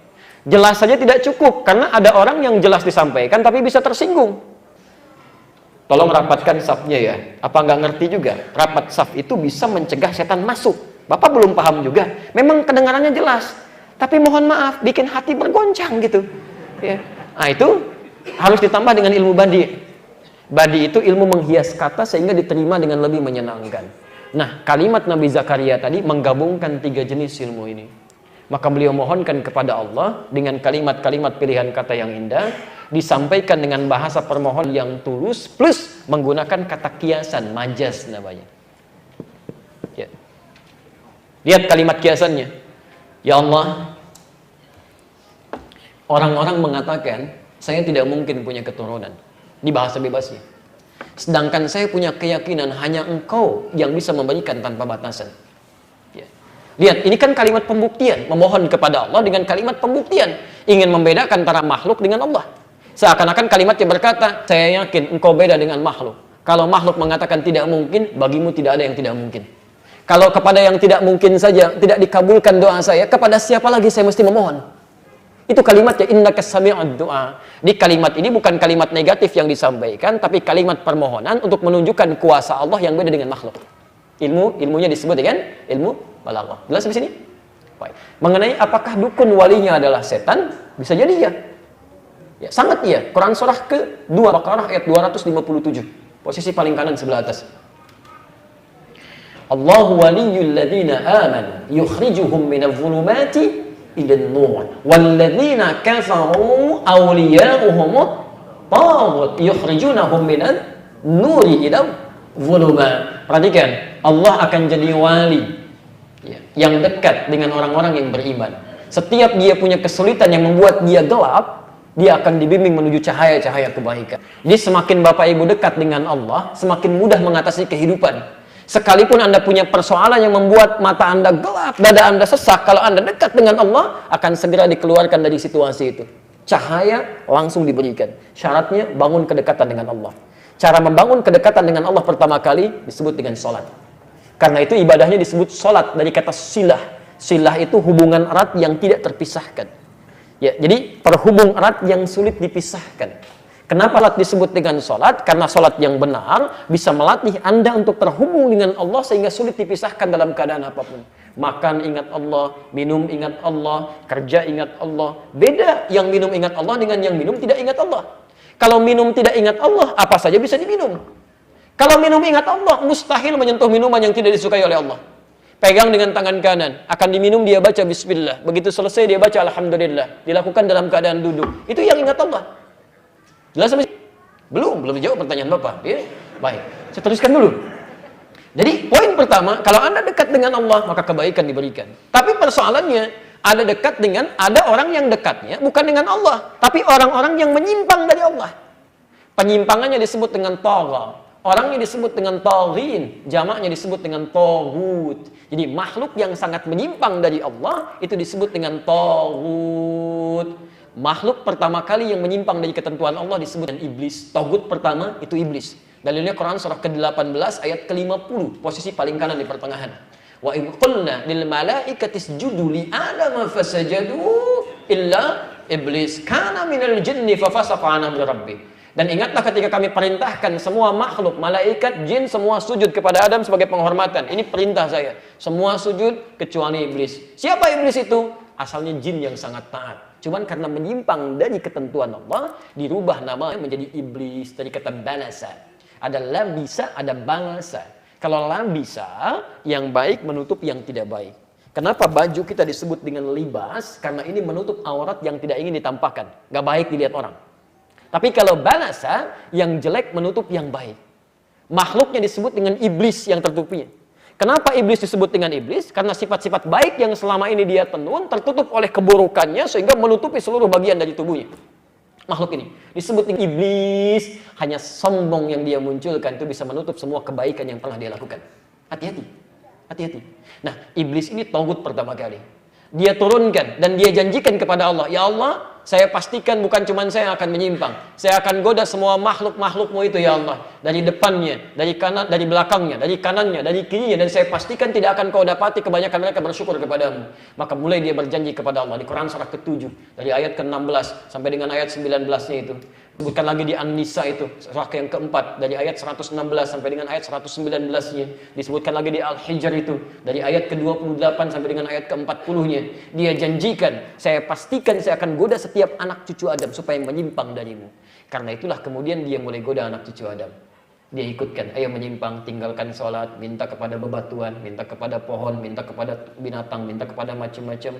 Setelah itu mulai ada kalimat-kalimat dan jampe-jampe dan sebagainya. Muncullah istilah manusia dengan nama dukun, tukang sihir, santet, macam-macam. Sumber utamanya dari iblis. Jadi kalau Bapak katakan, apakah itu bisa dikatakan walinya adalah setan? Iya. Tapi ingat, setan itu nama sifat. Sifat. Sedangkan makhluknya itu bisa berwujud jin, iblis, bisa berwujud manusia. Bisa manusia. Setan itu dari kata syaitana, setiap yang jauh dari Allah. Syaitana. Sifatnya disebut dengan syaitan. Kalau melekat pada seseorang. Hati-hati, bisa bentuknya jin, bisa manusia. Makanya ketika Anda bermohon kepada Allah dengan surah yang paling banyak dihafalkan dan paling favorit, An-Nas. Lihat, Qul a'udzu birabbin malikin ilahin min syarril waswasil khannas. Waswas yang datang dari iblis, setan yang membisikkan dengan sifat khannas. Enggak terasa, tiba-tiba terbisiki aja. Ya. Alladzi yuwaswisu fi sudurin nas, memberikan waswas dalam jiwa manusia. Belum selesai ujung ayatnya. Minal wan. Jadi bisa masuk dalam diri jin, bisa dalam diri manusia. Artinya kalau ada seseorang berwujud manusia tapi mengajak-ngajak Anda jauh dari Allah, maka dia sedang diliputi oleh sifat syaitan dan sedang jadi taghut dia. Sedang jadi taghut, ya. Misal mohon maaf ya, ibu sedang tahajud, enak, tiba-tiba bapak misalnya, "Ma, sini. Ini bola nih lagi bapak tonton, tolong berikan kopinya." Ibu sedang tahajud, diajak nonton bola. Maka pada saat itu bapak sedang menjadi, bukan saya yang bilang. Jelas ya?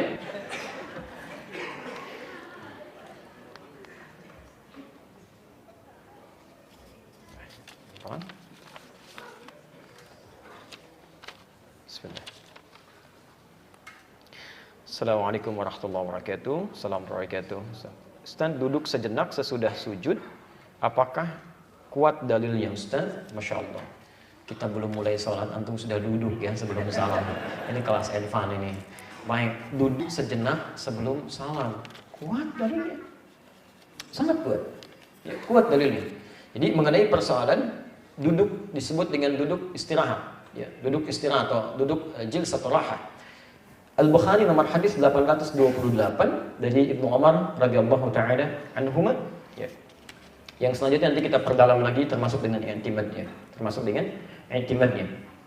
Pertama kita terangkan dulu tentang duduk setelah sujud. Ada 3 jenis duduk setelah sujud. Ya. Dari hadis Ibnu Umar radhiyallahu taala anhuma dari Al-Bukhari nomor hadis 828, kana Rasulullah sallallahu alaihi wasallam idza qa'ada fi rak'ataini. Adalah Rasulullah sallallahu alaihi wasallam jika beliau duduk di setiap 2 rakaat. Qa'ada al-iftirash. Duduknya iftirash. Duduknya iftirash. Apa duduk iftirash itu? Asna rijlahul yusra, ya, beliau memasukkan kaki yang kirinya dilipat, jadi sela pantat itu, wa qa'ada 'alaiha, kemudian diduduki. Nanti saat prakteknya kita praktekkan. Jadi yang kirinya dilipat begini, kemudian diduduki. Ya, diduduki. Belum selesai. Wa kana mu'tadilan, badannya tegak. Di iftirash itu bukan miring kanan kiri, jadi badannya tegak, diduduki seperti ini. Ya, jelas di sini? Baik, ini yang iftirash. Kemudian wa kana fil akhirati, sedangkan beliau duduk di rakaat yang terakhir alat tawarruk, duduknya tawarruk, lebih santai. Di kaki yang tadinya dilipat diduduki, yang lebih dilonggarkan ke sini. Ya, dilonggarkan ke arah sini melewati betisnya, duduknya tidak di kaki lagi tapi di tempat ya berdirinya, kan? Duduk seperti ini. Jelas ya? Dan biasanya agak miring sedikit. Ini tawarruk namanya, santai. Di ada duduk iftirash, duduk tawarruk. Nah, dalam keterangan Al-Bukhari di hadis yang lain disebutkan, kana Rasulullah sallallahu alaihi wasallam, adalah Rasulullah sallallahu alaihi wasallam idza rafa'a ra'sahu min as-sajdati tsaniyah, jika beliau bangkit dari sujud yang keduanya. Sujud yang keduanya, ya, sujud yang kedua. Jadi bangkit dari sujud kedua, kemudian beliau bangkit, jalasa, beliau duduk sejenak, wa'tamada 'alal ardi tsumma qama. Kemudian i'timad itu menopang ke bumi, bersandaran seperti ini, kemudian baru bangkit lagi. Di setiap sujud yang kedua, ya, beliau kemudian duduk sejenak, setelah itu menopang seperti ini ke bumi, baru kemudian bangkit lagi, naik. Ya. Nah, saat duduk ini, duduknya kalimatnya jalasat, duduk singkat sejenak. Seperti apa duduknya? Disepakati oleh para ulama, duduknya dalam keadaan iftirash. Karena itu saya terangkan iftirash dulu, bukan tawarruk dulu. Ya. Saya terangkan iftirash, duduknya iftirash, setelah itu beliau i'timad, meletakkan tangan ke bumi begini, baru kemudian bangkit. Itu hadisnya kuat, disepakati oleh para ulama. Bahkan Imam Asy-Syafi'i membuat bab khusus tentang masalah ini sampai ke i'timadnya di kitab Al-Um, juz yang pertama halaman 116. Kemudian di kitab Talhis Al-Habir, Talhis Al-Habir, Anda juga bisa temukan ya, di jilid yang ketiga bersamaan dengan Al-Majmu di nomor 392 pembahasannya. Di Al-Majmu karangan Imam An-Nawawi di jilid yang ketiga pembahasan nomor 421. Yang paling lengkap pembahasan Imam Asy-Syafi'i. Karena yang di sini ini hanya membahas persoalan tentang intimadnya saja. Tapi Imam Asy-Syafi'i membahas dari mulai duduknya sampai dengan intimadnya. Ya.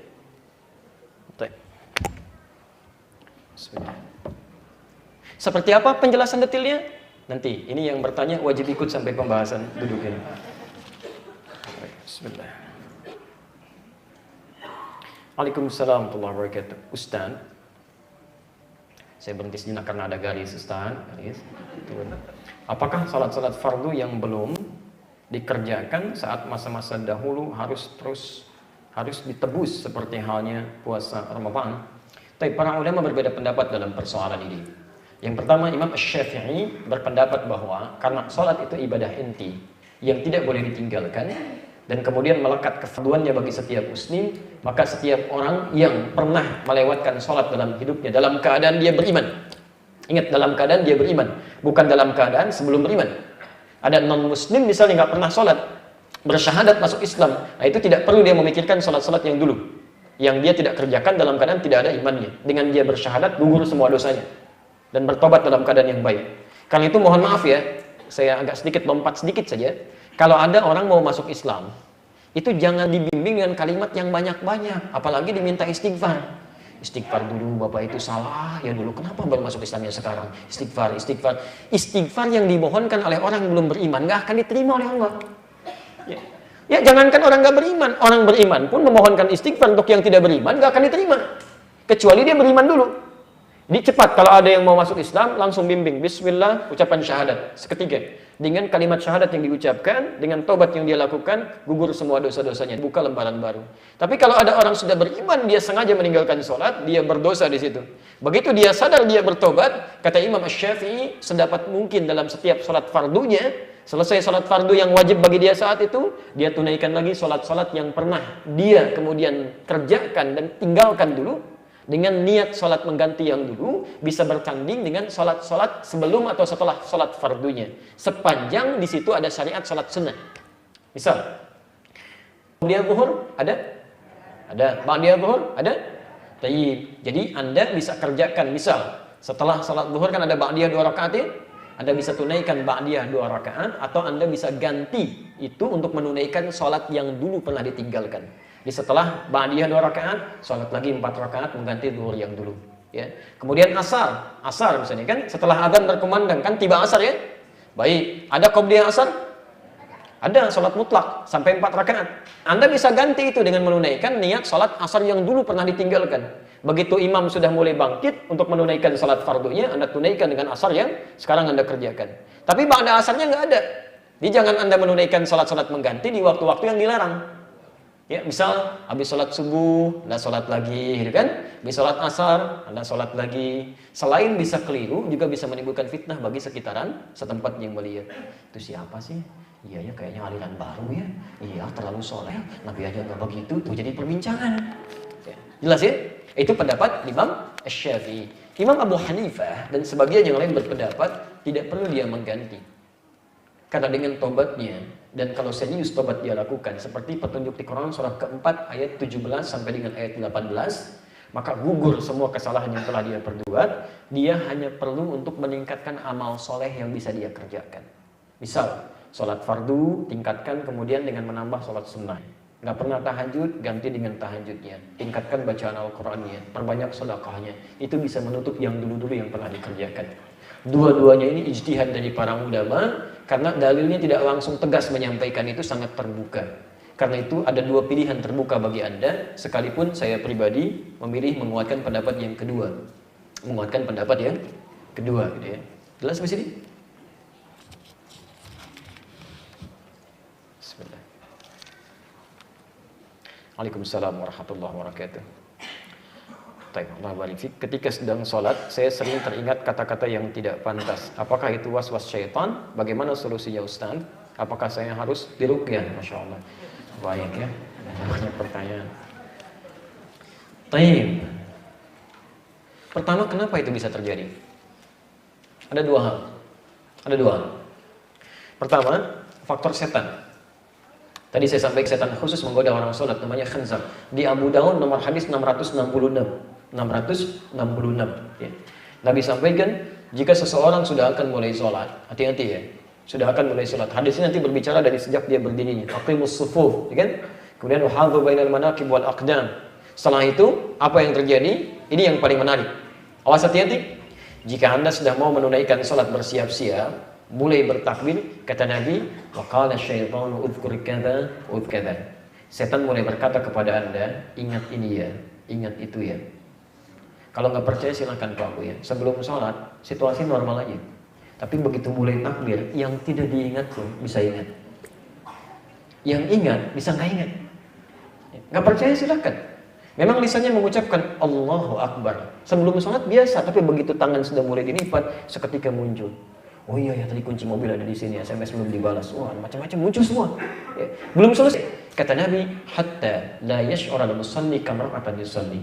Bahkan ada orang yang sholat sampai tidak sadar berapa rakaat sedang menunaikan sholatnya. Sampai tidak sadar berapa rakaat dia tidak sedang menunaikan sholatnya. Apa faktornya? Setan. Tapi setan ini, mohon maaf, mustahil dia bisa menggoda kalau dia tidak diberikan ruang.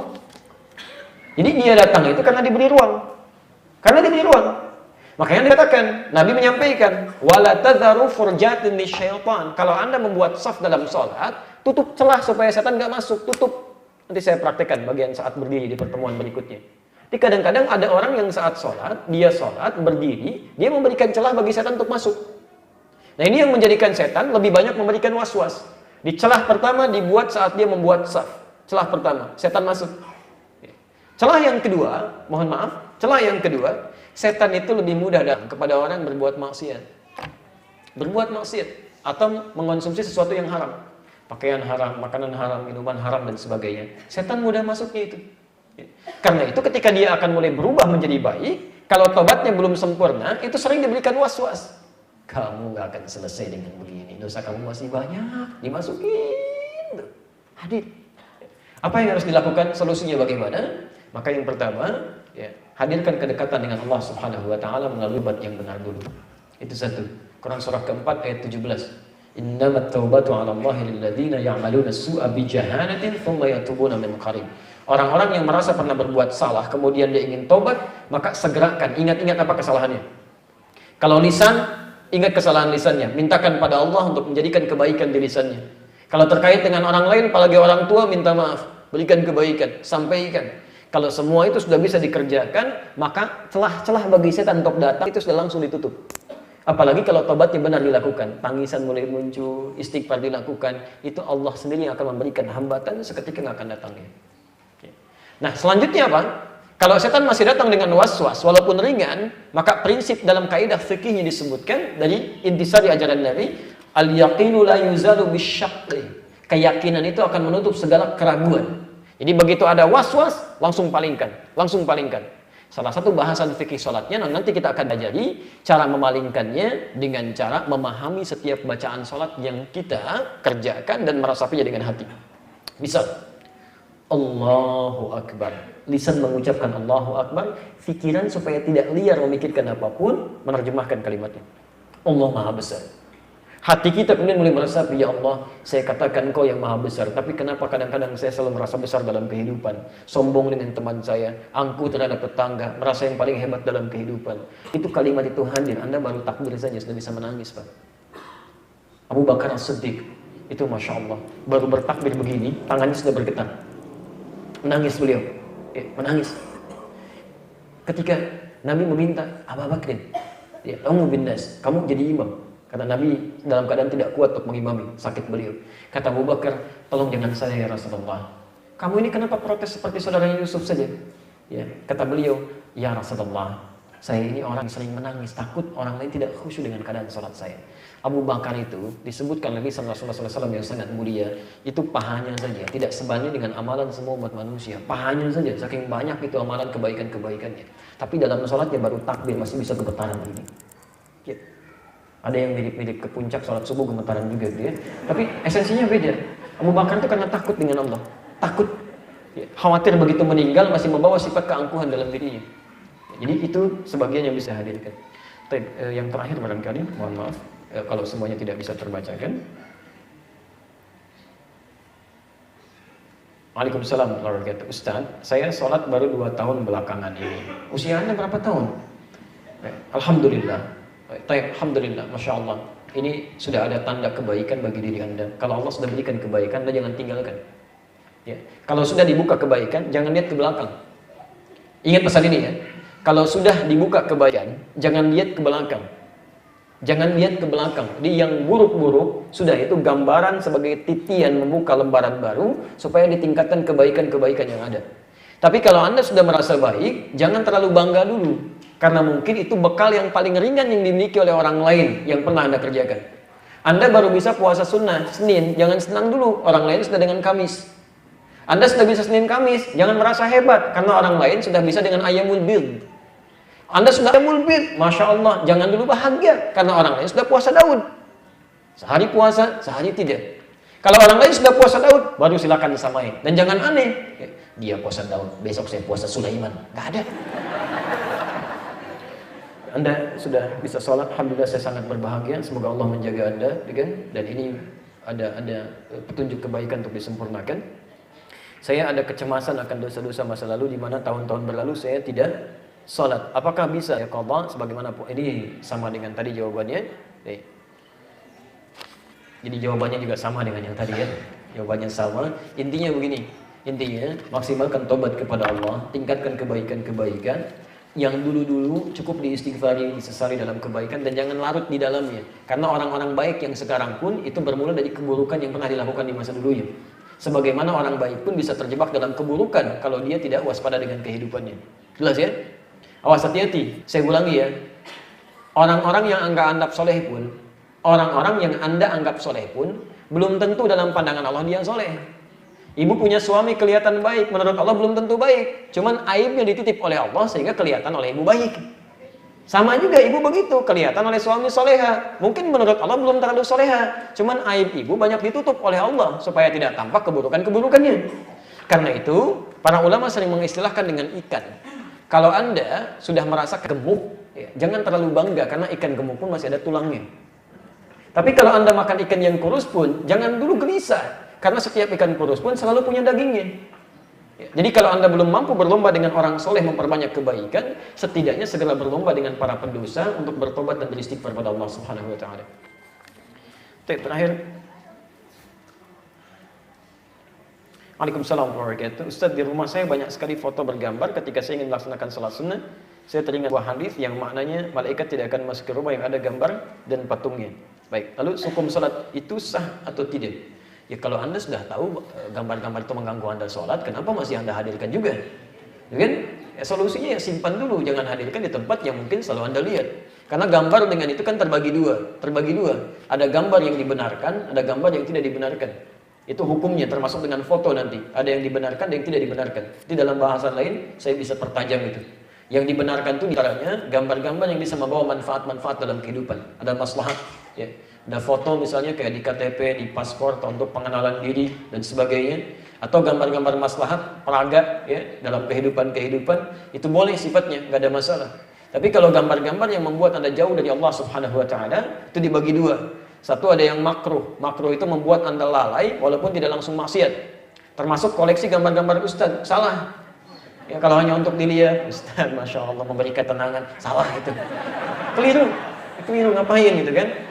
Termasuk maaf, ibu posting-posting ya gambar dirinya di medsos, di Facebook, di mana, untuk apa? Untuk apa gitu kan? Alhamdulillah penampilan jadi berubah. Dari kemarin begitu juga. Ya, ngapain? Gak ada kerjaan gitu kan? Udah gak ada kerjaan dengan posting yang baik-baik, yang kira-kira ada maslahat-maslahatnya gitu kan? Nah, tapi kalau misalnya membuat maksiat itu totally keliru. Ya, totally wrong, itu keliru fatal. Bisa, mohon maaf ya, termasuk gambar-gambar idola. Masya Allah ini dimasukkan ke sini, ada gambar pemain bola, ada macam-macam. Begitu masuk, wah tidur kayaknya dilihatin nih sama Cristiano Ronaldo. Masya Allah, enggak tuh. Itu sudah keliru dan bisa fatal hukumnya. Yang seperti itu dihilangkan.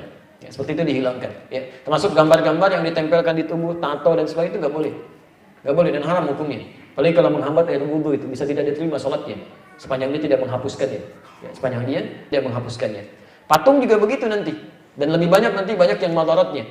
Kecuali patung-patung yang ada maslahat dalam fungsi kehidupan. Seperti patung peraga, misalnya kan. Anda belajar biologi tentang anatomi dan sebagainya. Dibuatkan sebuah medianya begini, dengan beberapa persyaratan tertentu. Kan? Nah, itu nanti boleh yang seperti itu. Asal itu pun tidak digunakan pada tempat yang tidak semestinya. Patung biologi dibawa disimpan di jalan, begini kan, gitu kan. Itu kan jadi masalah dalam kehidupan. Jadi solusinya menurut saya kalau seperti ini tidak bermanfaat, yang Anda jauhkan. Kalau hanya untuk pengenalan, Anda simpan di album tertentu, Anda gunakan. Kalau tidak ada manfaat, jauhkan ya, supaya tidak memberikan hal yang tidak menyenangkan. Saya tutup terakhir, bagaimana jika di dalam masjid tempat salat terdapat jam yang berbunyi seperti suara lonceng gitu ya, di gereja atau semacamnya. Kalau yang dimaksudkan penanda waktu yang tidak ada kaitan dengan ibadah yang lain, bunyi alarm atau macam dan sebagainya, itu boleh. Tapi kalau jadi identik misalnya dengan hal tertentu yang saat itu berbunyi semua orang pahamnya ke situ, itu masuk dalam bagian tasyabuh yang harus dihindari. Tasyabuh itu penyerupaan yang supaya ketika mendengar yang seperti itu tidak terbayang hal-hal lain yang tidak diharapkan. Tapi juga jangan dikait-kaitkan dan jangan berlebihan. Kalau nggak ada hubungannya jangan dikait-kaitkan.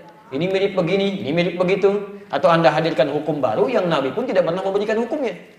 Contoh misal, ada seorang teman kemudian membuka dalam ta'lim Jumat, khutbah Jumat, beliau pakai jamnya di kiri. Tiba-tiba begitu turun, nyapa kami dengan saya, kelihatan oleh seorang jamaah yang lain, disampaikan kepada beliau, Ustaz, kalau pakai jam jangan di kiri, di kanan. Nggak sesuai contoh Nabi katanya. Beliau teruskan aja. Begitu selesai, saya nggak sampaikan di hadapan beliau, di belakang saya sampaikan. Teruskan aja. Zaman Nabi nggak ada jam. Ini jangan berlebihan gitu kan. Jangan berlebihan sesuai kemudahannya zaman yang kita gunakan. Ya, jangan berlebihan. Apakah kalau kemudian dan dikatakan ini menyelisih orang-orang Yahudi. Kalau prinsip menyelisih begini, Anda bisa direpot dalam kehidupan. Mohon maaf ya, orang Yahudi pakai dasi kupu-kupu, Anda pakai dasi belalang supaya beda. Nggak bisa. Ini yang ada pakai aja kalau sepanjang itu keumuman. Tapi kalau khusus bagi mereka nggak boleh ditiru, supaya nggak ada keserupaan di situ. Kalau khusus jangan. Kalau syariat kita terapkan, harus bangga dengan itu. Harus bangga dengan itu. Jelas ya? Kalau sudah dipandang jelas, mohon izin saya cukupkan dulu untuk bahasan kali ini. Kita berjumpa barangkali di pertemuan yang berikutnya insya Allah dalam pembahasan praktikal sholatnya. Bagaimana Nabi membimbing kita untuk sholat dari mulai wudhu ya. Kita akan bahas dari mulai wudhu sampai dengan tuntas menyelesaikannya. Bapak dan Ibu sekalian dan pemirsa dimanapun Anda berada, alhamdulillah kita tuntaskan bahasan kita hari ini. Kita berjumpa dalam kesempatan yang lain. Dan insya Allah di siang nanti pada pukul 1 sampai dengan pukul 3 kita juga akan menyiarkan tayangan kajian tematik dari Masjid Ar-Rauf di Pondok Labu. Semoga kita semua bisa meneruskan kajian kita dan selalu dijaga kebaikan oleh Allah Subhanahu wa taala. Bapak Ibu sekalian, demikian kajian kita. Bila ada kebenaran dari Allah dan Rasul, silahkan diamalkan. Bila ada kekurangan, termutak kesalahan saya, mohon dimaafkan. Ingat, tinggalkan pendapat saya yang keliru dan ambil pendapat ustaz lain yang lebih sesuai dengan tuntunan Al-Quran dan Sunnah Rasulullah SAW. Subhanakallahumma wa bihamdika asyhadu an la ilaha illa anta astaghfiruka wa atubu ilaik. Wa akhiru da'wana alhamdulillahi rabbil alamin. Wa afu minkum. Assalamualaikum warahmatullahi wabarakatuh.